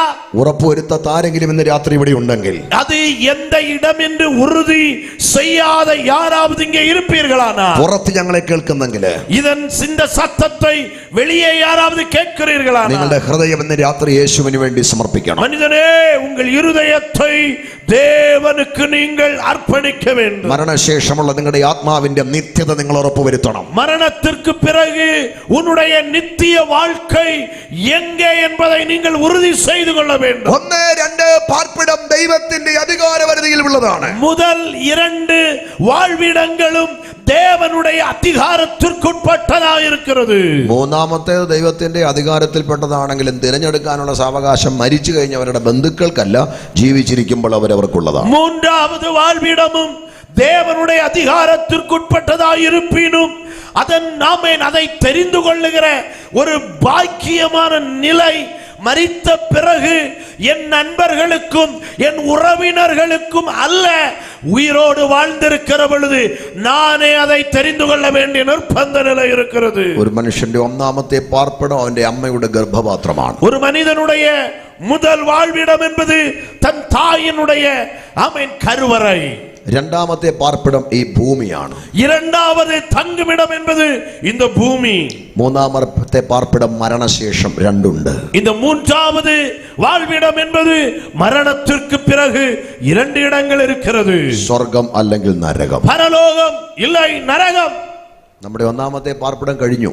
முதல் தங்குமிடத்தை நாம் அனுபவித்து விட்டோம், முடிந்து விட்டது. മാതാവിന്റെ ഉദരത്തിൽ പിറക്കണം, അവിടുത്തെ നിശ്ചയമാണ്, അത് നടന്നു. எந்த தாயினுடைய கருவறையில் நீ உருவாகி பிறக்க வேண்டும் என்பதை அவர் நிச்சயித்திருந்தார், அது நடந்தது. ഇനി ഒരിക്കലും ആ പാർപ്പിടം കിട്ടുകയില്ല, ആ പാർപ്പിടത്തിലേക്ക് പോവാനും പറ്റത്തില്ല. இனி அந்த தாயின் கருவறை என்கிற முதல் தங்குமிடத்தை நீ திரும்ப போய் அடைய முடியாது, பிரவேசிக்க முடியாது. 2ാമത്തെ പാർപ്പിടം ഈ ലോകമാണ്. ഏത് ഭാഷയിൽ, ഏത് ദേശത്ത്, ഏത് സംസ്കാരത്തിൽ പിറക്കണം, അവിടുത്തെ നിശ്ചയമാണ്, അത് നടന്നു. 2வது இந்த பூமி என்பது எந்த தேசத்தில், எந்த நகரத்தில், எந்த கிராமத்தில், எங்கே நீ தங்க வேண்டும் என்பதை தேவன் தீர்மானித்திருக்கிறார். 3ാമത്തെ പാർപ്പിടം മരണശേഷം. 3வது வாழ்விடம் மரணத்திற்கு பின்புள்ளது. എന്റെ 3ാമത്തെ പാർപ്പിടം ഞാൻ ഉറപ്പുവരുത്തി.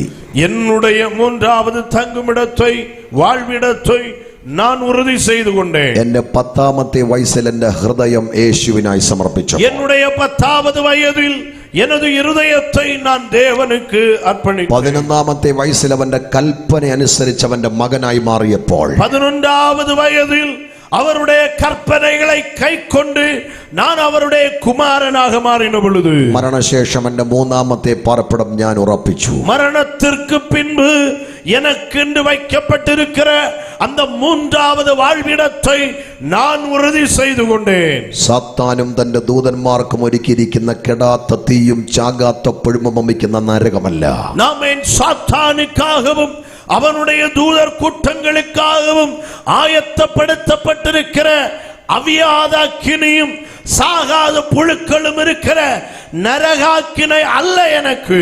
ദൈവം തന്റെ മക്കൾക്ക് വേണ്ടി ഒരുക്കിയിരിക്കുന്ന നിത്യമായ നിത്യത, தேவன் தம்முடைய பிள்ளைகளுக்காக ஆயத்தப்படுத்தி இருக்கிற அந்த நித்திய ஜீவன் என்கிற நித்திய வாழ்வுதான். 1ാം പാർപ്പിടം കഴിഞ്ഞ് 2ാം പാർപ്പിടത്തിൽ പാർക്കുന്ന മിത്രമേ, 1வது ஆமென் வாழ்விடத்தை விட்டு 2வது வாழ்விடத்தில் வாசம் பண்ணி கொண்டிருக்கிற என் நண்பர்களே, ഇന്ന് രാത്രി മരണം നിന്നെ പിടിച്ചാൽ, இந்த இரவு மரணம் உன்னை பிடித்தால், നിന്റെ ആത്മാവിന്റെ ശാശ്വതമായ നിത്യത എവിടെ?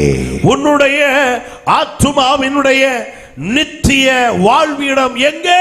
കർത്താവ് തന്റെ മക്കൾക്ക് വേണ്ടി ഒരുക്കുന്ന നിത്യതയാകണമെങ്കിൽ, கர்த்தர் தம்முடைய பிள்ளைகளுக்காக ஆயத்தப்படுத்துகிற அந்த நித்தியம் வேண்டுமானால் യേശു ക്രിസ്തുവിനെ രക്ഷകനായി സ്വീകരിക്കുക. இயேசு கிறிஸ்துவை രക്ഷകരായി ஏற்றுக்கொள்ளுங்கள். അവനെ രക്ഷകനായി സ്വീകരിച്ചവർ അവന്റെ കൽപ്പന അനുസരിക്കുക.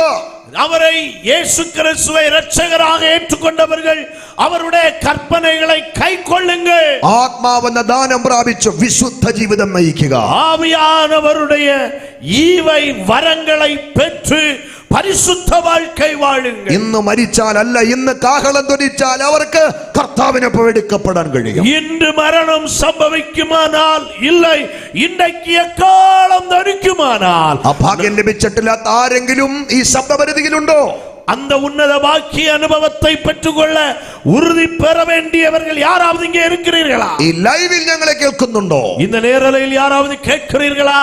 ഇതാണ് രക്ഷാ ദിവസം, இதுதான் രക്ഷണ്യ നാൾ, ഇതാണ് സുപ്രസാദ കാലം, இதுதான் அனுகிரக காலம். ഇതാ രക്ഷകൻ നിന്റെ ചാരേ. இது உன்னுடைய இரட்சகர் உன் அருகாமையில் இருக்கிறார். പാപത്തോട് വിട പറയാൻ ആരുണ്ട്? பாவத்திற்கு விடை சொல்லுவதற்கு யார் உண்டு? യേശുവിന് വേണ്ടി ഹൃദയം കൊടുക്കാൻ ആരുണ്ട്? இயேசுவுக்காக தன் இருதயத்தை திறக்க யார் உண்டு? ലഭിച്ചവർ കൈകൾ ഉയർത്തി ഒരു ഹല്ലേലൂയ പറഞ്ഞാൽ, ஆமென். அந்த உறுதியை பெற்றுக்கொண்டவர்கள், அர்ப்பணித்தவர்கள் கரங்களை உயர்த்தி சத்தமாக ஹல்லேலூயா ഹല്ലേലൂയ. ஹல்லேலூயா. നിഗളിക്കരുത്, நீங்கள் பெருமை பாராட்டக்கூடாது. ഒന്നിലും നമുക്ക് നിഗളിക്കാനല്ല പ്രിയരേ. ஆமென். எந்த விஷயத்திலும் பெருமை பாராட்டுவதற்கு ഏത് മനുഷ്യനും ഒരു ശ്വാസം അത്രയാണ്. ஆமென். எஸ். നിഗളികളോട് ദൈവത്തിനുള്ള പ്രതികരണം അവരോട് എഗനിസ്റ്റ് ആണ്. ஆமென். எப்பொழுதுமே பெருமை பாராட்டுகிறவர்களுக்கு ஆமென் அவர்களிடத்தில் தேவன் எப்படி செயல்படுகிறார் என்றால் அவர்களுக்கு எப்பொழுதும் எதிர்த்து நிற்பார். താഴ്മയുള്ളവരോട് ദൈവത്തിന്റെ പ്രതികരണം എന്താണെന്നറിയാമോ? ஆமென். தாழ்மை உள்ளவர்களிடத்தில் தேவன் எப்படி நடந்து கொள்ளுகிறார் தெரியுமா? അവൻ അധികമായി കൃപ കൊടുക്കും, അധികമായി കൃപ കൊടുക്കും. அவர் அதிகமாய் கிருபையை அளித்துக் ഇന്ന് രാത്രി கொண்டிருக்கிறார். അധികമായി കൃപ അനുഭവിപ്പാൻ ആഗ്രഹിക്കുന്ന എത്ര ദൈവമക്കളുണ്ട്? இந்த இரவு அதிகமான கிருபையை அனுபவிக்க விரும்புகிற தேவ பிள்ளைகள் எத்தனை பேர் உண்டு? അവന്റെ മുൻപാകെ താഴുക, அவருக்கு முன்பாக உங்களை தாழ்த்துங்கள். ഹല്ലേലൂയ. ஹல்லேலூயா. രണ്ട്, വിശുദ്ധമായി സൂക്ഷിക്കേണ്ടതിനെ നമ്മൾ അശുദ്ധമാക്കരുത്. இரண்டாவது, ஆமென், பரிசுத்தமாய் காத்துக்கொள்ள வேண்டியவைகளை ஒரு பொழுதும் அசுத்தமாக்க கூடாது. ഇവിടെ വിശുദ്ധമായി സൂക്ഷിക്കാൻ ഒത്തിരി കാര്യങ്ങളൊന്നുമില്ല. பரிசுத்தமாய் காத்துக்கொள்ள அநேக விஷயங்கள் ஒன்றுமில்லை. രണ്ട് കാര്യമാണ് വിശുദ്ധമായി സൂക്ഷിക്കാൻ ഒരു ദൈവ പൈതലിനെ ദൈവമാക്കി വെച്ചിരിക്കുന്നത്. இரண்டு விஷயங்களை தான் பரிசுத்தமாய் காத்துக்கொள்ள ஒரு தேவ பிள்ளைக்கு தேவன் நியமித்திருக்கிறார். ആ രണ്ട് വിഷയത്തിനകത്ത് എല്ലാം ഉണ്ട്.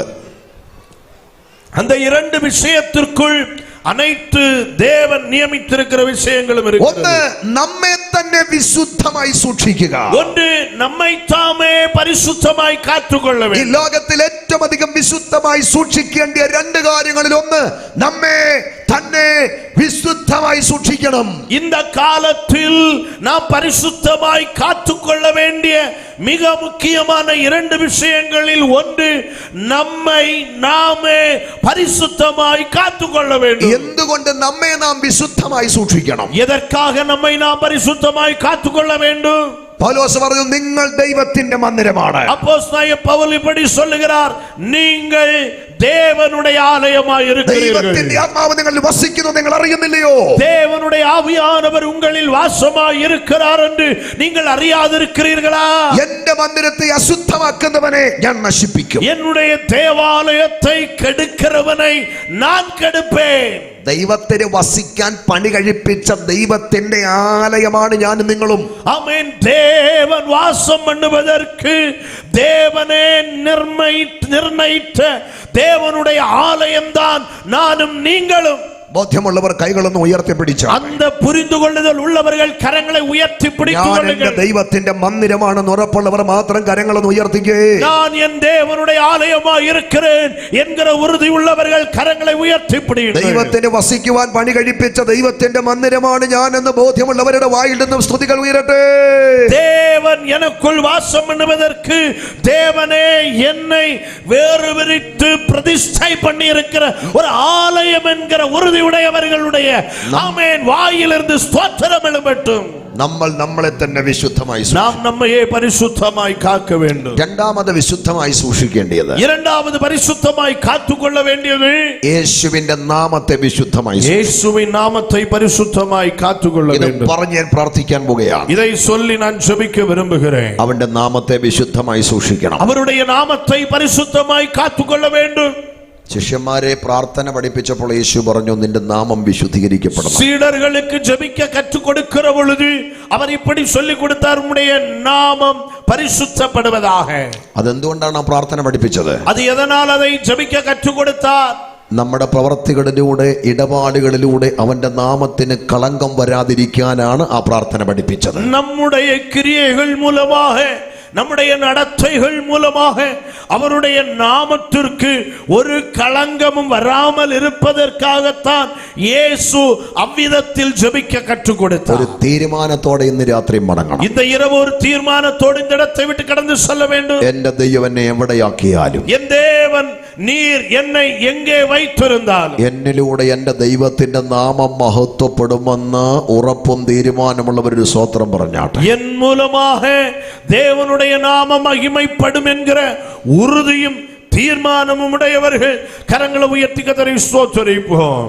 അനേകരിലൂടെ അവിടുത്തെ നാമത്തിന് കളങ്കം വന്നുകൊണ്ടിരിക്കുക. அநேகர் மூலமாக அவருடைய நாமம் களங்கப்பட்டு கொண்டிருக்கிறது. നമ്മിലൂടെ അവന്റെ നാമത്തിന് കളങ്കം വരരുത്. நம் மூலமாக அவருடைய நாமம் ஒரு பொழுதும் களங்கப்படக்கூடாது. ഏറ്റവും പവിത്രമായും പരിശുദ്ധമായും സൂക്ഷിക്കേണ്ടതാണ് അവന്റെ നാമം. ஆமென். மிக பரிசுத்தமாக, மிக அதிக பரிசுத்தமாக நாம் பாதுகாக்க வேண்டியதுதான் அவருடைய நாமம். അവന്റെ നാമം എല്ലാ നാമത്തിനും മേലായ നാമമാണ്. அவருடைய நாமம் எல்லா நாமத்திற்கும் மேலான நாமம். സ്വർലോകരുടെയും ഭൂലോകരുടെയും അധോലോകരുടെയും സകല മുഴങ്കാലും മടങ്ങി എല്ലാ നാമവും കർത്താവ് നേറ്റു പറയുന്ന നാമമാണ് അവന്റെ നാമം.